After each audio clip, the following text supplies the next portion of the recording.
How's it going, ladies and gentlemen? Welcome back to another episode of the Yell in a Cell Pro Wrestling Podcast. How are you doing today? My name is Zachary Weinberger, one of your co-hosts. My other co-host is JP Acosta. JP, how are you doing today? I'm doing great, man. This has been another pretty good week of wrestling. We got a huge pay-per-view coming up on Sunday. Excuse me, I thought it would be Saturday, but Sunday, and it's gonna be really exciting. They're hyping up a lot of stuff, but this was another pretty good week of wrestling. Yeah, and like you said, that we have AEW Revolution Sunday, and just again bringing up stuff as well. But right now, you're watching or listening to the weekend review episode that we usually do every single week. But SmackDown, Raw, and NXT and Dynamite. After this, it's probably be up if you're listening to this. We're going to be doing an AEW Revolution predictions podcast where we give our predictions for every single match on the card. It's a pretty stacked card, a pretty interesting card there as well. And now we're not only will be predicting the matches, we're going to be predicting now the mystery signee that Paul White and Tony Schiavone and the whole AEW, Tony Khan have been teasing. We're predicting who that can be. And also, we're predicting the mystery sixth opponent in the face of Revolution ladder match. So definitely check out that if that's up right now. And obviously keep score with us. And I'll be at Revolution 2. It's gonna be great. And we'll talk about it a little bit here as we get through the shows. But we start off right now with Monday Night Raw. This was the week that we were gonna get Bobby Lashley against The Miz for the WWE Championship. And as we'll talk about throughout the night, The Miz tried every single way to not defend his championship. But we'll start about with the start of the show here. Obviously, we get the way that the show starts. Obviously, is Drew McIntyre coming out? And it was teasing going into the night that he was going to talk about what happened in Elimination Chamber, and he pretty much said, listen, it is what it is. I want to make it clear that I am going after the WWE Championship, but right now my focus right now is on Sheamus, as they're going to have a match tonight as well, which we'll talk about literally in a minute. But as soon as he was talking, The Miz comes out, and he pretty much says to Drew McIntyre, asking for his help. They should have an allegiance. Listen, Bobby Lashley, the reason why I won is because of Bobby Lashley. He defeated me. You need to join me, and we could stop Bobby Lashley. But McIntyre doesn't even buy it. He pretty much tells listen, you focus on Bobby Lashley, and I'm not even going to get involved tonight. Afterwards, then I'll focus on the WWE Championship. So pretty much, listen, I know me and you, JP, were saying that, McIntyre's going to get involved in this title match one way or the other. He's pretty much saying he's not going to be involved. So after that, MVP comes out and says, he tells McIntyre, are you really listening to these guys? And he also tells The Miz that WWE Championship match is going to happen at 9:00 p.m. So, which is doesn't stand true, which we'll talk about obviously in a minute. But as soon as he leaves, Sheamus comes out and says, McIntyre, he's not going to help you guys, whatever. And Drew McIntyre and Sheamus have a match here. And just a spoiler warning for this match. This match was incredible. This was a pay-per-view level match between these two guys. And maybe it should have been, saved for a Fast Lane or for WrestleMania. Who knows? However, this was hard-hitting right before the bell even started. Those two kind of went at it, just kind of hitting each other right before the match even started. And then once things started to go through, these two had just, again, they gave them so much time to work in the ring here. And I was going to look at Cage Match to see, how many minutes they actually gave, but it was a long time. I mean, listen, as soon as they were kind of prepping up, in an hour, we're going to get that title match. It seemed like they needed to fill in time, and they gave these two almost 20 minutes, and it was really just hard hitting from these two guys. And obviously we talked about Drew McIntyre, what he can do in the ring, but you have to give props here to Sheamus. He's been doing some incredible wrestling these past few months. But the way that this kind of ends at the end here is that, Sheamus went for a cloverleaf at the end. McIntyre rode through, planted Sheamus with a future shock DDT. McIntyre also catches him with a white noise. McIntyre does that on Sheamus off the top rope. Near fall, though, the Celtic Warrior plants him right back and went for the bro kick, which turns right into a Claymore for the 1-2-3. Drew McIntyre wins in an absolute barn burner. And just, again, another spoiler warning. There's no match that competes with this throughout the night. And to me, throughout the week, JP, what did you think of this match? Man, this match was physical. That's the first thing that came to mind. Whenever you see Drew McIntyre and Sheamus in a match, you know they're going to hit each other extremely hard. It's going to be a very gritty. It was a slugfest, and I absolutely loved it. I agree with you. It was easily the best match of the night. It might have been the best match of the week. I would go as far to say this is one of my favorite TV matches that we've had this year because the physicality that they bring was amazing. And you know, Sheamus is working at his this is like peak level Sheamus, where he's constantly going in there day in, day out and putting on banger matches. And you know what you're gonna get from Drew McIntyre. He was one of the people that carried the WWE in that early pandemic period. But I'm excited for where this is going. I know that Drew's going to definitely be involved in the WWE Championship at WrestleMania. I'm excited to see where Sheamus goes from here because he's just now lost a few times in a row. He just lost the Elimination Chamber, and now he lost to Drew. It's going to be interesting to see where he goes from here. Yeah, absolutely agree. And again, I was just looking at my my top 10 matches of the year list, and I planted it in there after I saw this match, and I'm gonna watch it again. It's definitely pretty soon here, but I mean, unless you count, NXT New Year's Evil, which I mean had that the second match between Balor and O'Reilly, and had that Raquel Gonzalez versus Rhea Ripley. It's right there. I mean, it was an absolute again barn burner, like you were just talking about. Those two guys, we know the chemistry they have. They're legitimate friends for 20 plus years. They know each other so well in the ring, and it translated to that match tonight. So what a amazing way to start off Monday Night Raw here.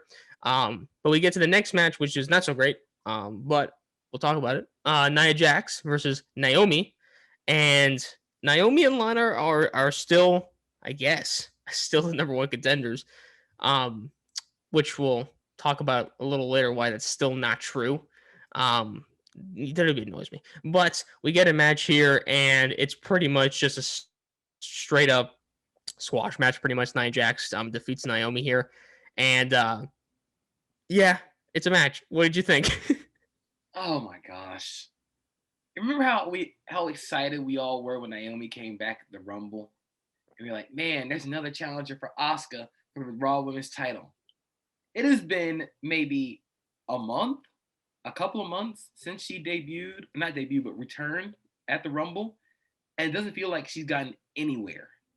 She's in a meaningless feud where she and Lana have both been passed over multiple times for their Raw Women Tag title opportunity for Bianca Belair and Sasha Banks and Dakota Kai and Raquel Gonzalez. So we don't know when that title match is going to be happening. And this match, if Cage Match was correct, the match went 2 minutes and 20 seconds. What was the point? There was no point for this. I mean, there was no story being told here unless you're planning to put Naomi through a table 8 weeks in a row. None of this made sense. And it's a really, I hate kind of using this term, but it's really been a bad misuse of everybody involved. Yeah, but I think you know what it is for me. It's just kind of the Monday Night Raw touch. It feels like I honestly feel like for me, Shayna Baszler, like maybe this is a hot take. I don't even know. I feel like Shayna Baszler and I just haven't been the worst champions with the title belts. If I'm being quite honest, they're way better than what Charlotte and Asuka were. Yeah, but I feel like the way that they've been showing on NXT. I mean, we will talk about in a little bit their match. The way they've been used on NXT, the way they've been used on even on SmackDown. As much as I don't like this whole thing with Bianca Belair and Sasha Banks, which we'll get to in a little bit, it's just been better. And at least they've been giving matches where they can actually go. And this one like this, where Naomi is better than this. I know it's Nia Jax, okay, and I'm not even the biggest Naomi fan. I just know that she's way better than how she's being used. I don't mind this whole partnership with Lana, but like you just gotta make it interesting and at least have matches that are well worth given the time. And again, I guess they just squeezed this in because I just looked up that McIntyre and Sheamus took up 22 minutes, which I mean, great time by the way to get those two going. But like again, I guess like at 9 o'clock they wanted to do this whole Miz and Lashley thing, so I guess they just threw this in there. Just not good, man. Just not good. So whatever. That was the match.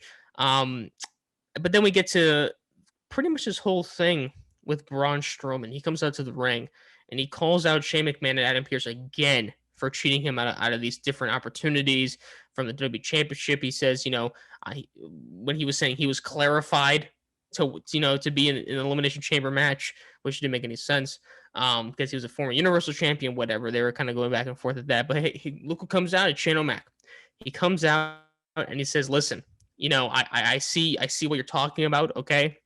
But I think the best way is that you've been having kind of these trouble with management, so maybe you should work closely with management. So I'm gonna give you a World Tag Team title matchup against Cedric Alexander and Shelton Benjamin with your mystery opponent, and it's gonna be Adam Pierce. So they have a match. Which, by the way, I almost wish they would have won just so that Braun Strowman's two partners he would have won with would be Nicholas and then Adam Pierce, which would have been hilarious. However, listen, Strowman absolutely dominates against the Hurt Business. The Hurt Business is going to get a couple flurries here and there. It's just stop by Strowman. And it comes to a point where he actually does a running power slam on Shelton Benjamin. He's about to pin him, but Shane McMahon comes on the apron and says, tag him in Pierce, and get the teamwork going, whatever. And then Strowman just like, are you happy now? And tags him in. And Pierce is still like in his dress, like, suit or whatever. So he goes to pin Shelton Benjamin. Benjamin rolls him up for the 1, 2, 3. They defend their tag team champions. And Strowman is absolutely furious. He's just staring right at Shane McMahon. JP, what did you think of this whole segment here? We're totally getting Braun Strowman versus Shane McMahon at WrestleMania, aren't we? Oh, yeah. I'm not excited. And nothing about this has made me excited for that match. Like, what? I don't understand why you book the Hurt Business to look this great, this strong, even when they don't work together very well. Like the team chemistry, they've shown they're arguing, but they're still like one of the best tag teams in the WWE right now. And then have Braun Strowman like run through them. I guess I would have liked to see more offense, but I guess it kind of served its purpose. But then again, if I know what the purpose is, and that's to build up Braun Strowman versus Shane McMahon, which feels like it's being rushed for WrestleMania. This feels like a rushed feud that just started like a couple weeks ago, and they're trying to put it on the WrestleMania card to fill time. What is the reason? Shane McMahon, I don't want to see Shane McMahon matches anymore, man. I don't want to. But how can you say that when he's the best in the world? This was already. I don't care. This was already determined. He was the best in the world. We had to see matches. Just because you're the best in the world doesn't mean I want to see you. Like, please stop. And I don't think Braun Strowman is inspiring anybody. It just feels, because I know where this is going, it makes the whole journey kind of like, oh gosh, why are we doing this? Yeah. Because it's being rushed. Yeah, I'll have to agree here. As much as it was very entertaining to watch Adam Pierce get rolled up by Shelton Benjamin at the end there, but you have to think that this is all going to be worth it, JP, when Shane McMahon jumps off the pirate ship at Raymond James Stadium onto Braun Strowman. Is that the one bright side to this? That is the one saving grace. If Shane McMahon jumps off the pirate ship at Raymond James, then I'll be like, okay, it was worth it. Because that's the one thing that we want to see Shane do. Jump off of something dangerously high, or you think he's going to die, and he doesn't. And then he goes away until next WrestleMania. It's like the groundhog for Groundhog Day. He comes in, sees his shadow, and goes away. Shane McMahon comes in every like January around the Rumble, does his thing, then goes away. That's all we need you to do. But we don't really need this between Braun Strowman and Shane McMahon because it just feels rushed. Yeah, I just feel like it's just a way that, I mean, again, I'm thinking the end game here is WrestleMania. I just feel like this is pretty much the they just tried to have them have time. They wanted Strowman to have a match at WrestleMania, so they gave him Shane McMahon. So I guess they can do something with that. I guess that's what they're doing here. Make it a street fight handicap match. Pierce and Shane McMahon versus Braun Strowman. Make it happen. Bring back Nicholas. Oh boy. If they have a street fight. If they have Nicholas back, okay, I'll say it's 5 stars. If you put Nicholas in the match, cool. Oh man. All right. Well, let's just less said about this, the better. So we move on to backstage. We see Elias and Jackson Riker trying to set up a collaboration with Bad Bunny, and obviously he's with Damian Priest. Damian Priest arrives, he just shuts him up, and they have a match. So it's gonna be Elias versus Bad Bunny. Not Elias versus Bad Bunny, Elias versus Damian Priest. It's funny because I'm looking at this Bleacher Report website and they have Elias versus Bad Bunny, which just letting you know it did not happen. Believe me. I'd like to see I, I guess so. I guess I think I would like to see it. Not really. But they have a match, and listen. As much as I really think Elias right now is not at a good spot, he's with Jackson Riker. It's getting kind of bland. The matches he's been putting on haven't been terrible. I remember he had an AJ Styles match, this was several weeks ago, and it was actually really good.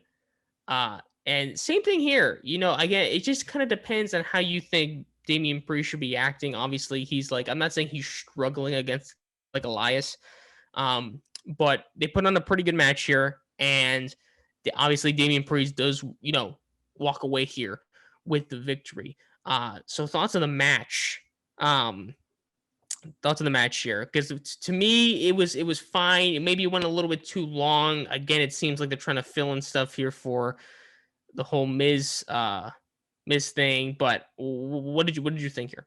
Originally, I was out on this match. I was like, I don't want to see Damian Priest against Elias or Jackson Riker or any combination of the two. But then they went out and had the match, and it was okay. I wouldn't say it was good, but it was okay. It wasn't bad. Elias, for what it's worth, is a pretty good wrestler in the ring. Damian Priest is a star. He has everything he needed to be a star. So I thought the match was all right. It just feels like they kind of pieced this together, like you said, to fill time. But like I said, it was an okay match. But Damian Priest comes out looking like an absolute star. Yeah, completely agree. And it seems like he's been doing that every single week. We'll see if they continue on with this. I just wouldn't be surprised if next week we see like a 2-minute match between him and Jackson Riker, which, yeah, I don't want to see that. But we get to the first out of 3 Miz versus Bobby Lashley stuff. Bobby Lashley's in the ring. He's ready to fight. He's with MVP. And then we cut to backstage. Miz is in ring gear, but he's like holding his stomach. He's cramping up. He's saying, I can't do it right now. I can't do it. He's on the floor, and Adam Pearce like, you have to go right now. You have a title match. He's like, I can't do it. I can't do it. So Adam Pearce says, okay, 10 p.m. All right, 10 p.m. We'll get to 10 p.m. So that's what he says there. We get to 10 p.m. Skipping a little bit here. Actually, before we talk about the 10 p.m. segment, this whole thing with Alexa Bliss and Randy Orton took a yeah, get your crosses out. Took another step in the story here. So Randy Orton and he's actually with Caleb Braxton, who's usually on SmackDown. And he's pretty much watching what happened last week. The whole thing of him like spitting up and coughing up that black blood, that black goo, whatever you want to talk about, which was a sight to see. But this time, See is an understatement. Yeah, it was a sight to see. So he watches what happened last week, and then it cuts to Alexa Bliss, and she's saying sort of the same thing: how he will be reborn, and Orton will pay for all that he has ever done to not only to Alexa Bliss, but to the Fiend as well. Who comes out though? It's Randy Orton next to Alexa Bliss, and Randy Orton's watching this like, what the hell is going on here? And who is speaking through Randy Orton? It seems like it's the Fiend, I guess. Okay, so JP, this is what I'm getting at here. When I saw this, I was confused because are they saying that the Fiend and Alexa Bliss made another version of Randy Orton, or is it that Randy Orton doesn't know that he is possessed by the Fiend? What do you think? What is your predictions there? That's interesting. I haven't really thought about it like that. I thought that they just made like a clone of Randy Orton, like a shadow clone jutsu from Naruto. They made a Randy Orton shadow clone. But you know what? Being possessed will actually be a thing. That I could honestly see that. Because what if it has something to do with the fire? Maybe the ashes that he like inhaled from the Fiend possessed him, which is why he lost at the Elimination Chamber. And then that's why he's been coughing up blood, because his body is rejecting the possession. I just want to remind everybody that this is professional wrestling we're talking about here. This I is just want to the fact that we're fan theorying about if Randy Orton is possessed is what they want us to do, and it's great. I honestly have enjoyed this whole story. I think Alexa Bliss has knocked it out of the park. The Fiend, in his little time that he's been on TV, has made this work. Randy Orton is doing what Randy Orton normally does. The coughing up black blood, that is terrifying and weird and intriguing at the same time. Don't ask why, but I keep the cross out. But it's making me that more intrigued for their eventual match at WrestleMania, because you're not sure when the Fiend will show back up. You're not sure how he'll show back up. He could show up as Bray Wyatt. He could show up as Mr. Rogers Bray Wyatt. He could show up as Husky Harris or something. You never know. But I do think they go the way of a cinematic match, because there's really nowhere else you can go from this. If Randy Orton's coughing up blood like that, and like their possessions of Randy Orton and like shadow clones, there's nowhere else to go but cinematic, which is where I think the Fiend works best. Yeah, I would be very disappointed if at WrestleMania they actually have like a live match in front of fans. I don't think it's worth it. I think they should go the route what they did with John Cena, which was the whole Firefly Funhouse thing. I think they should do that exact same thing with Randy Orton. However, they can kind of manipulate it. I think it would be really cool. So, yeah, I'm good with that. And again, like you, I'm with this whole story. Listen, for the die-hard, genuine wrestling fans, you know, I mean, for people watching the show, let us know in the comments, tweet at us. What do you think about this? Are you on the side of that this is really cool? Or are you on the side that this is kind of like, should this be involved in wrestling? To me, listen, wrestling is wrestling. Professional wrestling, it can get bonkers. To me, this is not even the most crazy thing I've seen, in professional wrestling. It's getting up there. Don't get me wrong, but like, to me, I'm loving it personally for me. So, anything more to say on that? If Katie Vick can be a thing in the WWE, I don't have a problem with what The Fiend and Randy Orton are doing. Jake the Snake poisoned Ultimate Warrior with a live snake. A live snake bit the Ultimate Warrior and Randy Savage, and I think got Hulk Hogan too. I don't have a problem with any of this. Papa Shango was out here voodooing it up and cursing people. Boogeyman was eating worms. I don't have a problem with any of this. I think this is really cool. And it's a deviation from the wrestling that we've been getting. Sometimes you still do have to put the entertainment in world wrestling entertainment. And this is the entertainment, much less of the wrestling. Right. I mean, we also saw Big Boss Man get hanged in the middle of a ring. So I'm cool with this. Stone Cold got crucified. So yeah, and man. So listen, we've seen a lot of crazy things. Okay, so this is not this is normal, but I am enjoying it. So we move on to the first time we actually get a match between WWE Champion The Miz versus Bobby Lashley. And what happens as soon as he gets in the ring? The Miz comes out in the gear. He has the championship. As soon as Tim Rome was about to announce the opponents and obviously the champion, Miz grabs the microphone and says, "Okay, Bobby, listen, one last chance. Listen, you've waited 16, 17 years to win the WWE Championship. You can wait a little bit longer, but we do this at the grandest stage of them all, WrestleMania. How would you like to main event WrestleMania with me?" Miz gets the mic and says, "This match is happening now." So the bell rings, and Miz is like, "Okay, fine, let's do this." The bell rings. He leaves, grabs the championship, and runs backstage. The ref calls 10. It's a countout. So Bobby Lashley wins, but The Miz is still the WWE champion. What a bastard. Right, JP? What did you think of this? I love this, man. I love The Miz, especially when he's in his heel bag. This is perfect heel stuff, where he's just like, yeah, you can main event with me at the grandest stage of them all. I was like, no, I want the title now. I was like, okay. And he just leaves. That's the best thing that you could have possibly done. It's still setting up the story that The Miz is scared to fight Bobby Lashley.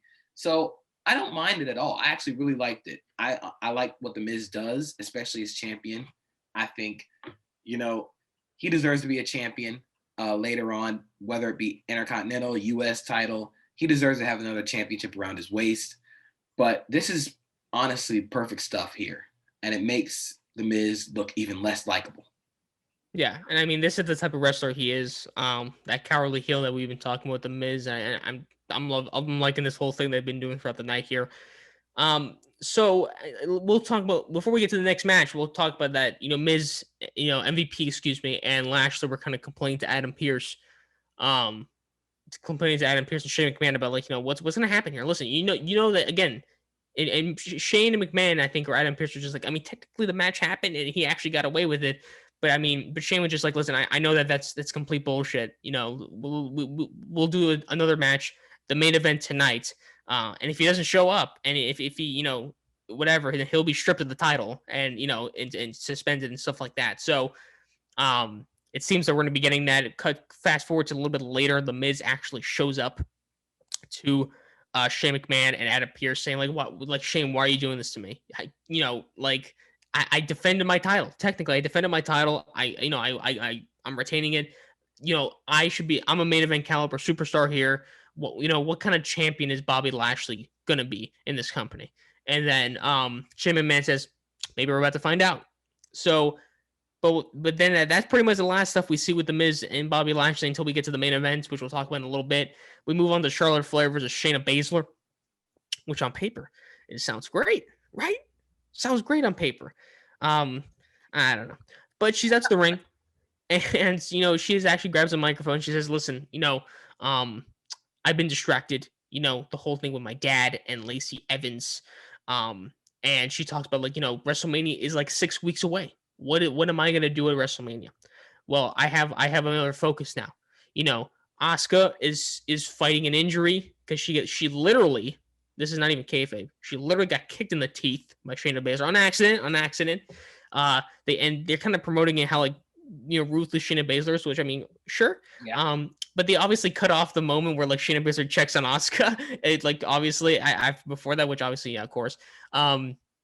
But she says, listen, when Asuka comes back, and I know she will because she's a fighter like that and she's one of the best. She's kind of still having that face, I guess, mentality. She's saying, I'm going to be challenging Asuka for the Raw Women's Championship. And every fan is like, yes, of course. We love Charlotte. We want to see Charlotte with the title again. Not really. But then Shayna Baszler and Nia Jax come to the ring, and they say, Shayna Baszler gets on the mic first and says, listen, I'll do the same thing I did to you, like I did to Asuka, and in both of them, her and Nia Jax are saying, we're also going after the Raw Women's Championship as well, even though we're both tag team championships, whatever. So obviously Shayna Baszler and Charlotte Flair, they have a match. And I think both of them actually jumped Charlotte right before the match even started. And then we get to the end here. She nearly locks in the Karafuda clutch after some interference from Nia Jax. Charlotte recovers, plants Baszler with a natural selection for the win here. I don't know about Shayna Baszler taking these losses like that. Just so clean.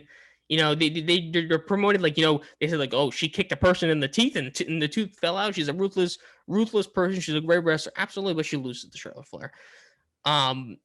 So that's the match. JP, what did you think of this? All right, so let's rewind back to Nia Jax versus Naomi. I'm sorry we have to bring this up, but their match lasted 2 minutes and 20 seconds. This match between Charlotte Flair and Shayna Baszler, according to Cage Match, went 2 minutes and 55 seconds. Did it really? Yes. That is a terrible waste of how you're booking the women on Monday Night Raw. Now, I know it's not the most stacked roster ever, but they still deserve more than 2 minutes, especially Shayna Baszler and Charlotte Flair. This match felt like it could have gone on longer. It felt like it should have gone on longer, but you kept it so brief. We couldn't really see the entire match unfold. It felt like we got the beginning and an end of a match without any of the middle. So, I mean, they should have just had more time. they needed more time. I understand the whole thing with Bobby Lashley and the Miz was going on, but they still deserved a little bit more time to flesh out this whole, I guess, pseudo rivalry or short rivalry between Charlotte Flair and Nia Jax and Shayna Baszler. But 2 minutes and 55 seconds is disrespectful. It is. Listen, they are better than that. If you're gonna have a match last that long, have it end in a DQ, because to me it's like again, these two can go for a long time. These two are at the top of their game, top of the roster, top of the talent level with the women's division. As much as sometimes listen, I like Charlotte. Don't get me wrong. I mean, I know a lot of people hate her, but she's obviously better than that. Listen, it's not believable that she wins in 2 minutes. Against a guy, against a person, a girl like Shayna Baszler, against a woman like her. So, like, to me, it's like, I don't know. I can live without it, and that's exactly what I did. I moved on from that as well. We get to the next match: Retribution versus. Wait, what? Wait, hold on a second. No, it wasn't. Yeah, it was Retribution versus Matt Riddle and Lucha House Party. Lucha, okay. Yeah. Went straight into Mustafa Ali versus Riddle. Right. So that's pretty much what happens. And obviously, last week we saw Mustafa Ali just talks badly about Retribution. We're with you, Ali. Don't get me wrong, but I mean, she was pretty much saying, like, you guys keep losing, you guys are failing me, whatever, because they lost last week as well. And also the same thing happened at Elimination Chamber as well there. But obviously in this match, the Lucha House Party and Riddle defeat Retribution by pinfall. And then once Ali gets in the ring, he demands a match with the United States champion, which is obviously Riddle. And they agreed, and the match went on. And I'll tell you what, man, these two, with the time they were given, they put on a pretty good show here. Obviously, when you put these two on paper, you're destined for a pretty good match here. Ali focused on left armor Riddle, nearly hyperextended it with an assault there. Riddle fought back, hit a final flash knee. However, Retribution surrounded the ring and helped Ali set up I was wondering what move he was trying to do here. I don't know if that was the execution. It was like a top rope, like head scissors thing he did. I thought he was going for like a backbreaker off the top rope. But it's whatever it was, it looked cool and wins. He pins the United States champion. JP, what do you think of both of these matches? I felt like the action was kind of just like, I'm kind of tired of seeing Riddle and Lucha House Party together. But I actually do think that Riddle and Ali definitely have pretty good chemistry together. I would like to see a longer match between the two, especially for the U.S. title. And I wouldn't mind seeing Mustafa Ali win that title. I think the story there is bound to be good, especially with Mustafa Ali on promos, talking about what the U.S. title would mean to him for it to be his first main roster title.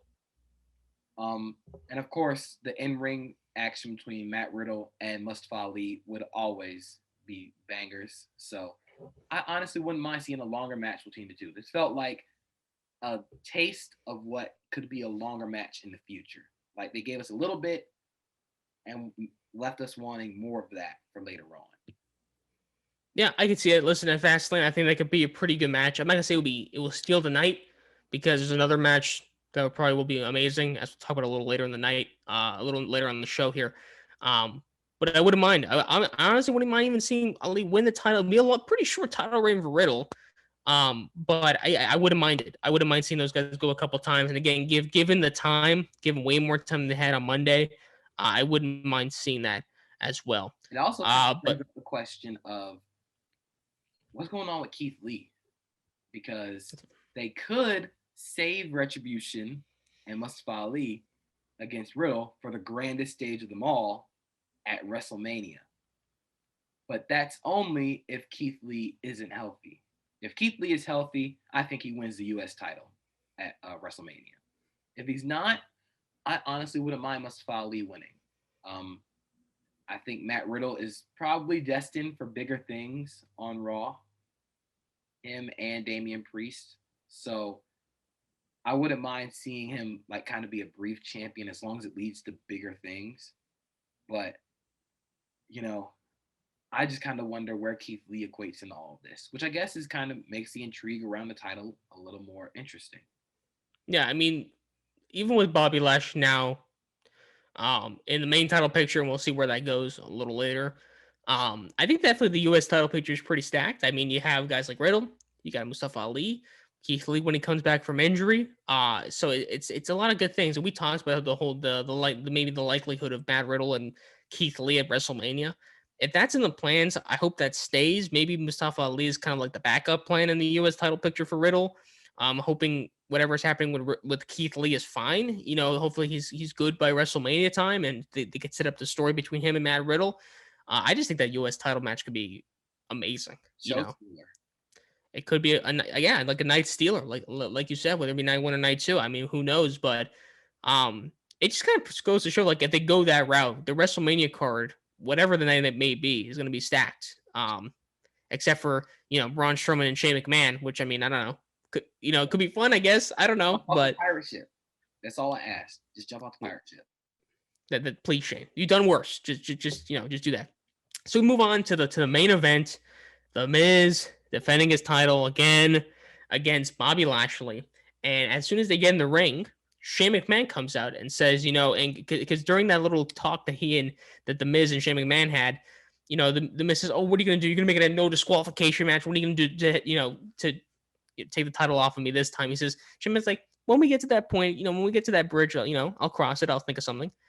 And then Shane McMahon comes out and says, "I figured out what this match is going to be. It's going to be a lumberjack match. Boys, let's come out." And the whole roster comes out. It's a lumberjack match. And the way this is looking, we could be getting a new WWE champion. So we get into the ring. The match starts. The Miz he has no answer.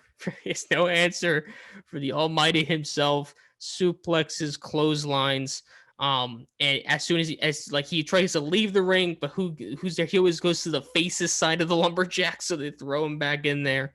But finally at the end, Miz was left alone with Lashley. He gets caught in the hurt lock. Miz taps out. Bobby Lashley is your new WWE champion after 16, 17 years of waiting. And patiently waiting, going through storylines, Sami Zayn, obstacle courses, Lana marriage. He's been waiting all this time. He's finally the WWE champion. Now, here's what I will say about this. Bobby Lashley, I'm a huge fan of him. He's been doing his best work, I would arguably say, in the WWE right now with the Hurt Business. And obviously, him with MVP is a one true pairing indeed. And again, I think that it's been long overdue. I put this on Twitter a little bit. Had the pleasure of meeting Bobby Lashley when I was a little kid, and he was at Dwayne Wade's sports bar. If anybody remembers that and lives in Florida, when that was a thing, I forgot what it was called, but this is when Dwayne Wade had a sports bar. It's gone now, definitely gone now. And he was sitting there, and he was actually sitting with Dan Le Batard. I saw those two together. I know who Dan Le Batard was. I just saw Bobby Lashley. I was like, "It's Bobby Lashley." So, super nice guy, genuine. I told him as a little kid, "I hope you don't do the Dominator on me." He said, "No worries, it's all good." And I gotta find that picture. If I find that picture, I post it on Twitter. But the guy he's just long overdue for a title run, and we're finally getting it now.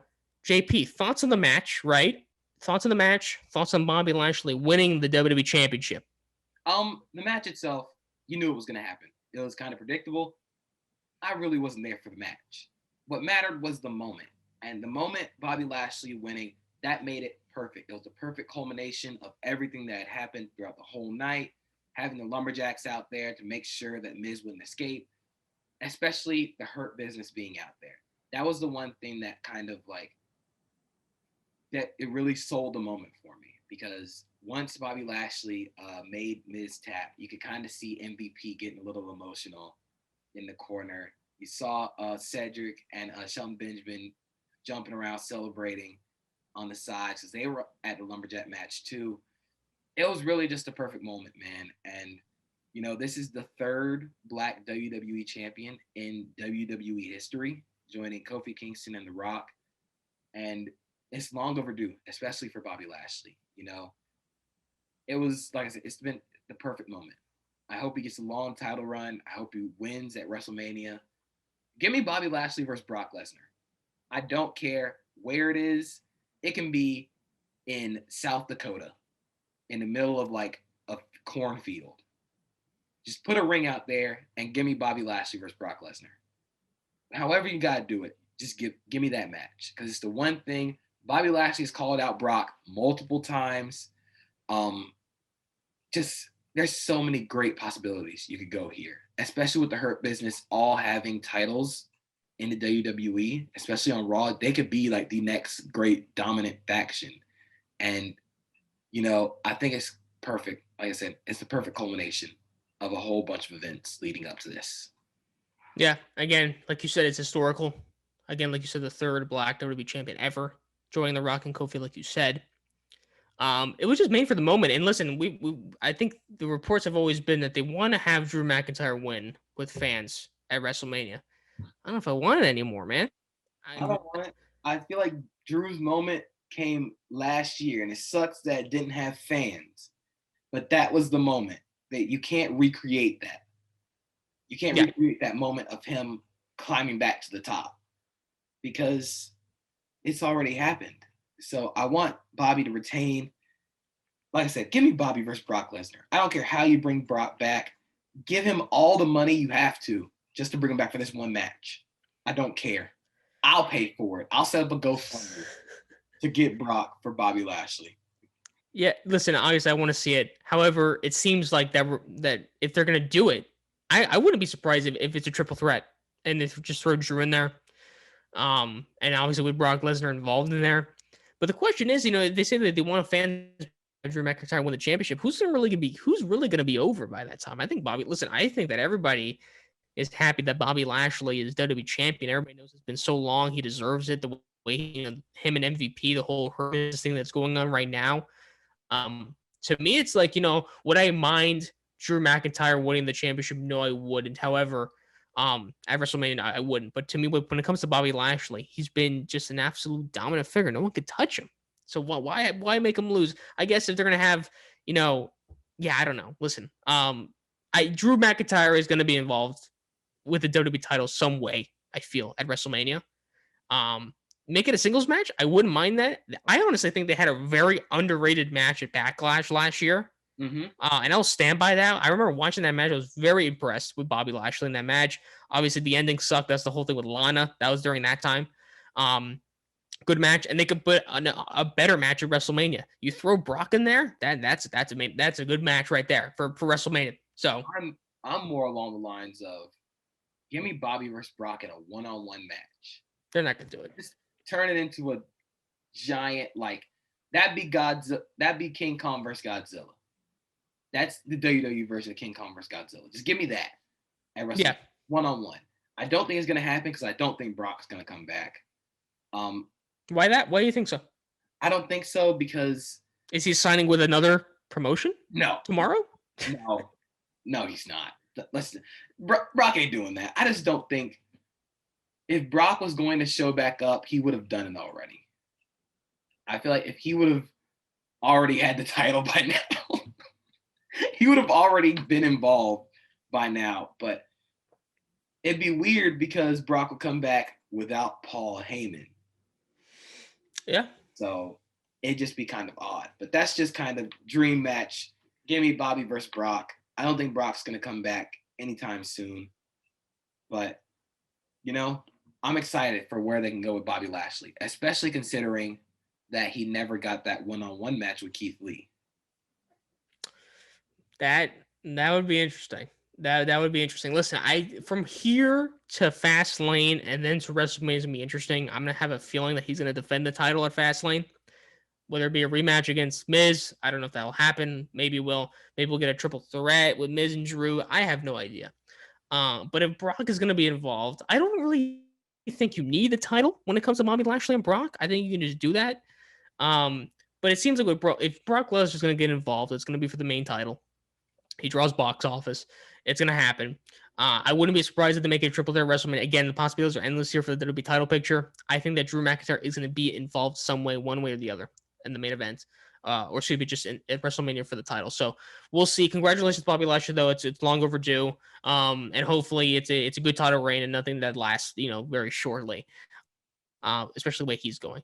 So we move on to WWE NXT as we get done with Raw. Once again, when I was watching throughout the week, I was saying, is any match gonna top Sheamus versus Drew McIntyre? And obviously we'll see throughout the week as we get through these shows. But we move on to NXT now. We get to the opening match. It's Danny Burch and Oney Lorcan, the NXT Tag Team Champions. If you forgot, because sometimes I forget, versus Tommaso Ciampa and Timothy Thatcher. I looked up. I was on Danny Burch's and Oney Lorcan's tag team cage match the other day. I was thinking to myself, how many title defenses have they really had since they won against Breezango in November of last year? They've only had one title defense, and it was against Drake Maverick and Killian Dane in a street fight. And that was last year. That was December 23rd. That's not good numbers, man. That's terrible. Listen, they're talented. We know this. It's not like they're bad. It's just that they've been locked in with this whole storyline with Pete Dunne and the whole thing with Finn Balor when that was happening. And the Undisputed Era. Yeah, and that whole thing. And then the whole thing with War Games and the Undisputed Era, like you said. So, and this was that street fight was their last tag team match was January 27th when they faced Finn Balor and Kyle O'Reilly, which they lost. So they haven't been great champions. Let's be honest here. That's what they felt more like cannon fodder for Pete Dunne and Pat McAfee. Yeah. It's just been I don't know. It's just been kind of underwhelming with them with the titles. So whatever the case may be. They have a good match. I actually watched this again today, just to kind of prepare for this video. And again, it was pretty good. Timothy Thatcher and Danny Burch actually started up, and these two again. When you have Tommaso Ciampa and Timothy Thatcher in the tag team in the same ring together, they really don't do the whole tag team wrestling all that much. They pretty much focus on themselves with the mad wrestling. They keep that with tag team wrestling. But again, they challenge. When we get to the first commercial break, there was a little check by the referee and Ciampa on Thatcher, something went wrong with his neck, which Burch and Lorcan target on the whole match. But we get to the end here. Thatcher and Ciampa, when they fought together, who appears on the stage? It's Imperium. It's Imperium. They appear on the stage, and they're both distracted.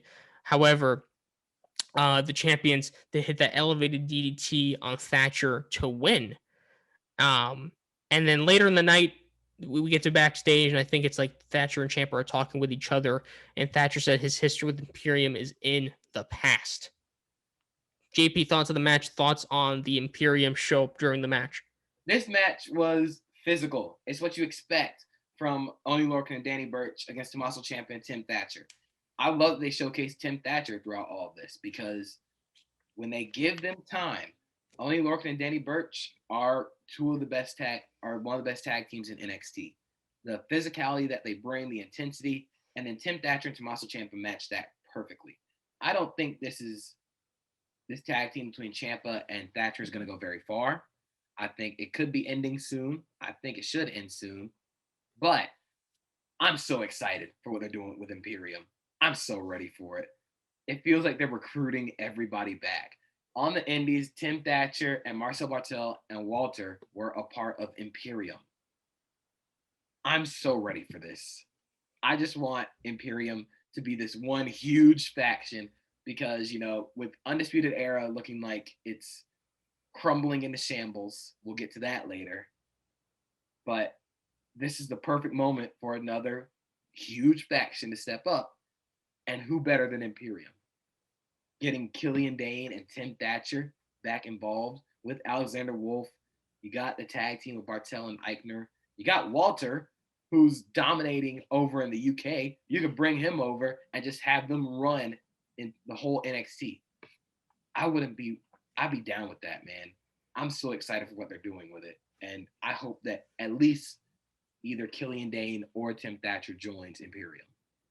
Yeah, I mean, we'll see. The tease continues, like you said, for Walter, who, again, has been putting on an absolute amazing title reign with the NXT UK Championship. So we'll see what happens. I mean, listen, they've been teasing it every week with Imperium already. I mean, Imperium is already great without, the main players, but, like, why not have all of them in there? And, again, expand them, get back maybe Killian Dane and Timothy Thatcher, and you're gonna have a crazy faction running NXT. It's gonna be crazy. So afterwards, who's coming to the ring? It's Roderick Strong. Roderick Strong was on the other hand of a low blow and a super kick by his best friend, by his brother, Adam Cole. And like we were talking about, we were praising that segment last week, the ending of NXT. It was absolutely perfect. So what's happening now? Roger Strong calls out Adam Cole. He says, "Listen, have we ever been friends, Adam? We were a brotherhood. Undisputed Era was a brotherhood." So he's like, "So I want you to come out here and we can talk more because I just can't believe that this is you." Who comes out? It's Finn Balor instead. Finn Balor just likes to stick his nose in this. But the NXT champion, he tells Strong that he's to get gritty if he wants to thrive, and he tells Strong that he's not a leader. He tells him that. What else he does? He says, "Listen, you want Adam Cole to get out here. I'll get him a way to get out here. It's gonna be me and you, NXT title match next week for the title." I'm like, okay, say less. That's fine. But he says, as for you, Broderick, as for you, Strong, that's when he tells him, like, you're not a leader, and those two just start going at each other. And there's people gonna have to separate them. So, and it's later announced we're gonna have those two in the main event later in the night, which I mean, yes. Please. Thank you. We cut to the Way, who's at therapy for Austin Theory. They talk to Linda Nicoli, MD. Austin Theory says he was on with Dexter Loomis, while Indy Hartwell was doodling a little thing on her notepad, the little kind of heart thing with Dexter Loomis because she thinks he's pretty hot. And Johnny Gargano.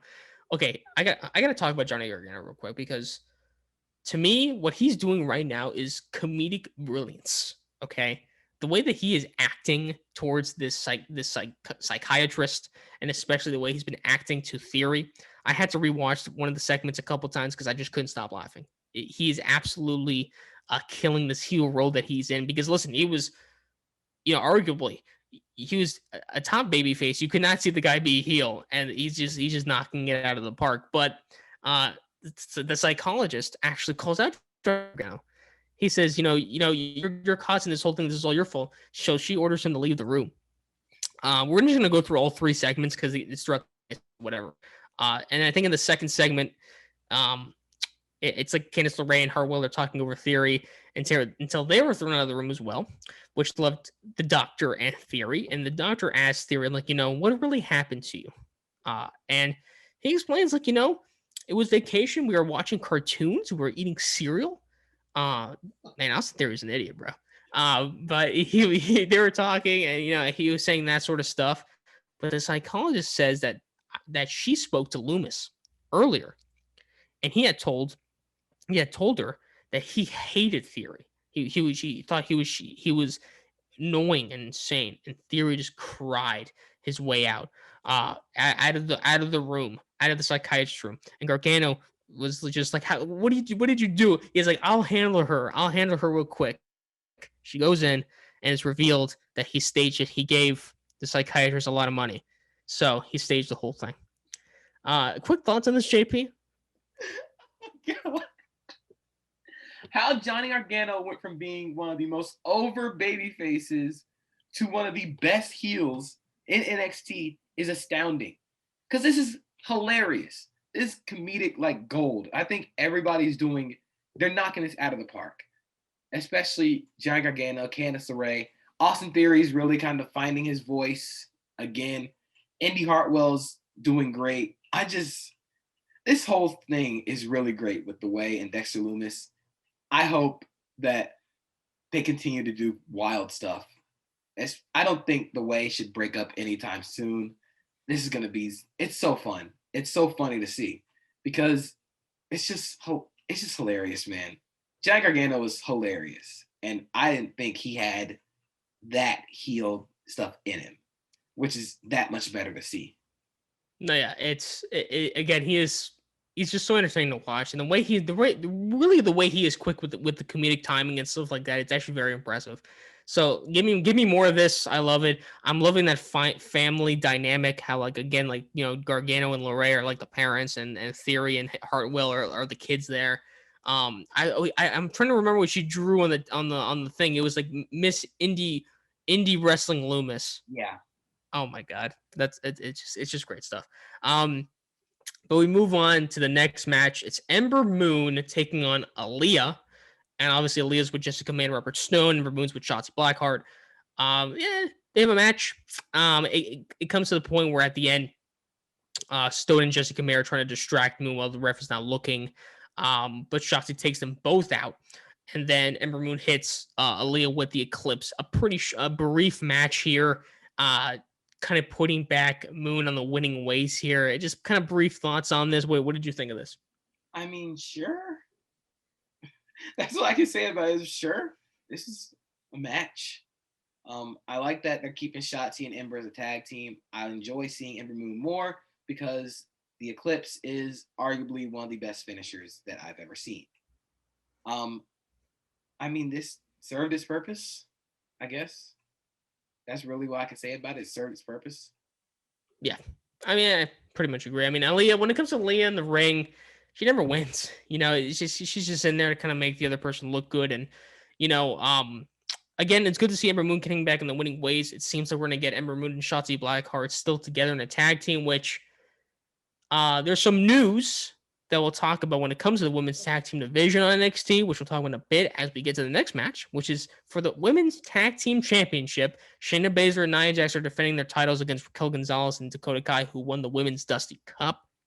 These two have a really good match together. However, I think just for time and just for importance, we have to get to the ending here. But it was a good match. Definitely give it a watch here. And obviously throughout the match, they were kind of setting up this whole big standoff between Nia Jax and Raquel Gonzalez, and the setup was great. They kept teasing it, but the stuff within there with Shayna Baszler and Dakota Kai was great there as well, because not only was it good wrestling, obviously the history made that so much more impactful. It was good stuff. We get to the ending though, and it comes to the point where Raquel Gonzalez tags in. She does a big boot on not only the referee but Nia Jax. So they're fighting outside of the ring, and Dakota Kai is still kind of in the ring there as well, and Shayna Baszler locks in the Karafuda clutch. But she's not legal, Shayna Baszler, but she's locked in the Karafuda clutch. Who comes out? It's Adam Pearce with a Raw referee. They come out and they call it because she's knocked out, Dakota Kai. Match is over. Jackson Baszler retain the tag team championship. Afterwards, we see William Regal and Adam Pearce talking backstage. We don't hear what they're saying, but they're like not screaming at each other, but they're having an intense conversation for sure.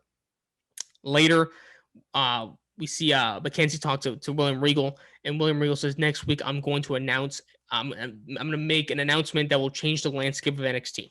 So who knows what that will be, but it seems like we do know. The report came out yesterday or a couple days ago that NXT will introduce their own women's tag team championship. So if that's, I'm guessing that's the announcement. JP, thoughts on the match? I'll get to my thoughts after. Thoughts on the match, thoughts on the ending, and thoughts on this whole big news here that the NXT is gonna bring in women's tag team championships. The match was phenomenal. I loved it. Like you said, the history between Shayna Baszler and Dakota Kai really ramped up the intensity. You knew you're going to get the two powerhouses facing off with Raquel Gonzalez and Nia Jax. It really just made for a very, very good match. Now, that ending felt very Monday Night Raw-ish, but you kind of expect it when you have Adam Pearce out there with a Raw official, kind of a screwy ending. It does protect Dakota Kai and Raquel Gonzalez, though. I'm not in favor of an NXT Women's Tag title. And the reason why is because of the whole purpose of the Women's Tag title. It was to bring them to Raw, SmackDown, and NXT, defend it on all three brands. That's what Sasha Banks and Bayley did. It just feels like too many titles, you know? It feels like there are too many titles, and it's going to be tough to make them feel all important unless they unify them at WrestleMania. which could be kind of interesting. But I was kind of thinking of it while you were talking. This felt like a very Survivor Series ending match, where like this felt like a match that would end like the go home show for Survivor Series. And I was just thinking like, man, Survivor Series is a long way away. Why are they doing this like this? But the match itself was phenomenal. I do think they should only have one women's tag title because, like I said, too many cooks can spoil what you got. And I think there's still a lot of untapped potential left in that women's tag title. Yeah, I mean, I thought the match was great, like I said before. The ending was interesting to me. It was Monday Night Raw, but it was interesting to me to see where they would go with this. Like, if we're gonna get this match again, like at Fastlane, obviously we're not because they announced another tag team title match, or at WrestleMania. I don't know. Not the case. If this is what's happening, the introduction. If I'm being honest, I really don't care, and this is why. To me, it's like I don't see that many positives with it. To me, it's just kind of a weird decision to do, kind of a random one to do. Like you said, when you have more titles, it makes titles less prizable. And so it's like it's cool having a title, but really, how meaningful is it when there's like other ones to get? And so to me, I liked the idea of kind of jumping brands of the women's tag team champions doing that. Sasha and Bailey did that. Nia Jax and Shayna Baszler were doing that a couple times. But now it's like, they're introducing thing. So now you're really making NXT such a distant product to Raw and SmackDown. And I don't like that. I like when they mention each other. I like when people jump. I like when people interact between the brands, especially when it's the main roster interacting with NXT. So to me, it's like, it doesn't make, it's just a random decision to make. And to me, I'm not a big fan of it.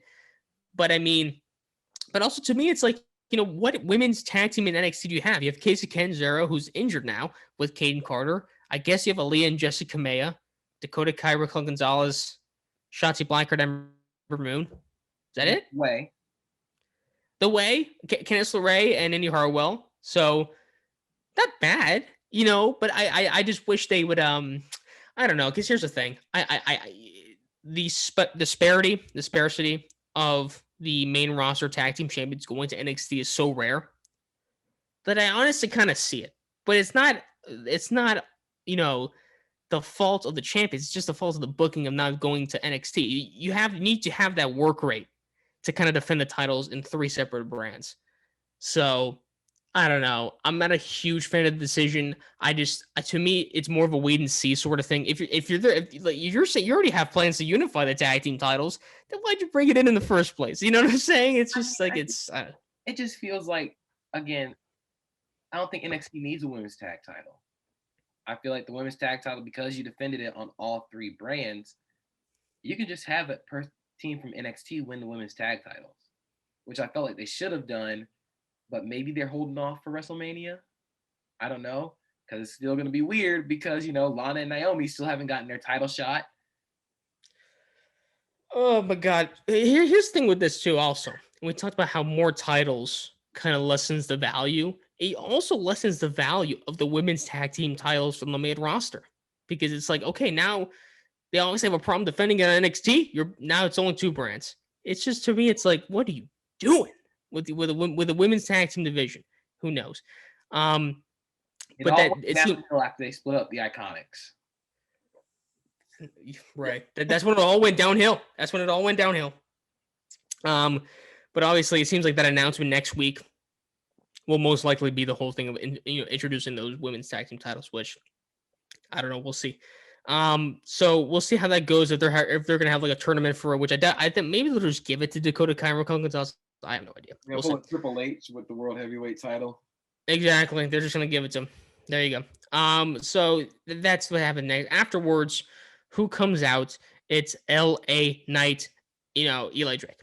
And he comes in the ring and he pretty much says that he's already declaring himself the best wrestler in NXT. He says you have the Garganas, you have the Coles, you have the Ciampas, you have everybody else. But they're not me. They're not LA Knight. You don't even call me the GOAT. GOAT is overplayed. I'm just LA Knight on myself. Tom Brady wishes he was half a man I was. That's what he said. Which I agree. LA Knight. I agree. So, but he pretty much cuts a really good promo talking about that. He talks down the roster. He promised he would put down everybody he is. I'm excited to see him in the ring, honestly. Wrestle someone, and it doesn't happen. However, maybe it sets up a little bit. As he's leaving, Bronson Reed arrives to take on Cameron Grimes, which the match was made earlier in the night when Cameron Grimes was I think he was talking to someone who's playing like video games or something.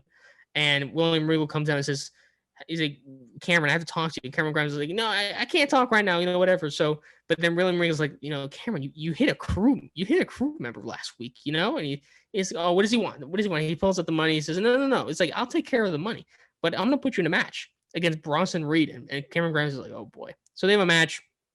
And again, I was putting this on Twitter, like, with the whole comedic thing that's going on with Cameron Grimes and the whole thing with the money stuff, you really do forget how good of a wrestler he really is. And same thing with Bronson Reed, and these two actually have a pretty decent match with each other. Like at the end, Grimes even tries to buy his way out of the match as well. But as Bronson Reed is preparing for the Avalanche, Knight returns to the ring and gets the hat of Cameron Grimes and shows to the referee. And then when the ref is distracted, he just, he just pushes down, LA Knight pushes down Bronson Reed, which then sets up Cameron Grimes for the roll-up win there for the win, and Cameron Grimes gets the victory. Thoughts on LA Knight, JP, and thoughts on the match? LA Knight is a very throwback wrestler. He's better on the mic than he is in the ring for what I've seen of him. It's going to be interesting to see where he fits in NXT, because a lot of the people in NXT are better in the ring than they are mic-wise, and LA Knight is a little bit of the inverse. So it'll be interesting to see where he fits, how he fits, especially going against more of those faster style paced wrestlers that they have in NXT. It was weird to see him kind of interfere in this match specifically. I guess he'll explain it more later, but I wouldn't mind seeing another Cameron Grimes Bronson Reed match later without distractions. I think Bronson Reed is one of the more unique wrestlers that NXT has in terms of just being a big dude, because I don't think NXT has a lot of big dudes that I can think of outside of Karrion Kross and Bronson Reed. Can't really think of anybody else. You might have to give me a moment on that one. But it was funny to see Cameron Grimes get the win. It'll be interesting to see how they play him up as a competitor, because he is one of the best wrestlers they have in ring wise. Absolutely. So I'm excited to see where all these three go. Maybe we'll see we'll probably see LA Knight's first match against Bronson Reed next week. We'll see. It seems like that's where it's going. But we move on, and then afterwards we're supposed to get Breezango versus Everrise, but it never starts because of Legado del Fantasma as they wreak havoc against both of those teams. They pretty much say, Escobar says that this group is as good as ever. It doesn't matter that we all got destroyed by Karrion Kross last week. It doesn't matter because of that. But we're still good as ever. So it's just a little brief thing. I mean, what do you think, JP? Where do you think Fantasma goes from here? I still think they're looking for challengers.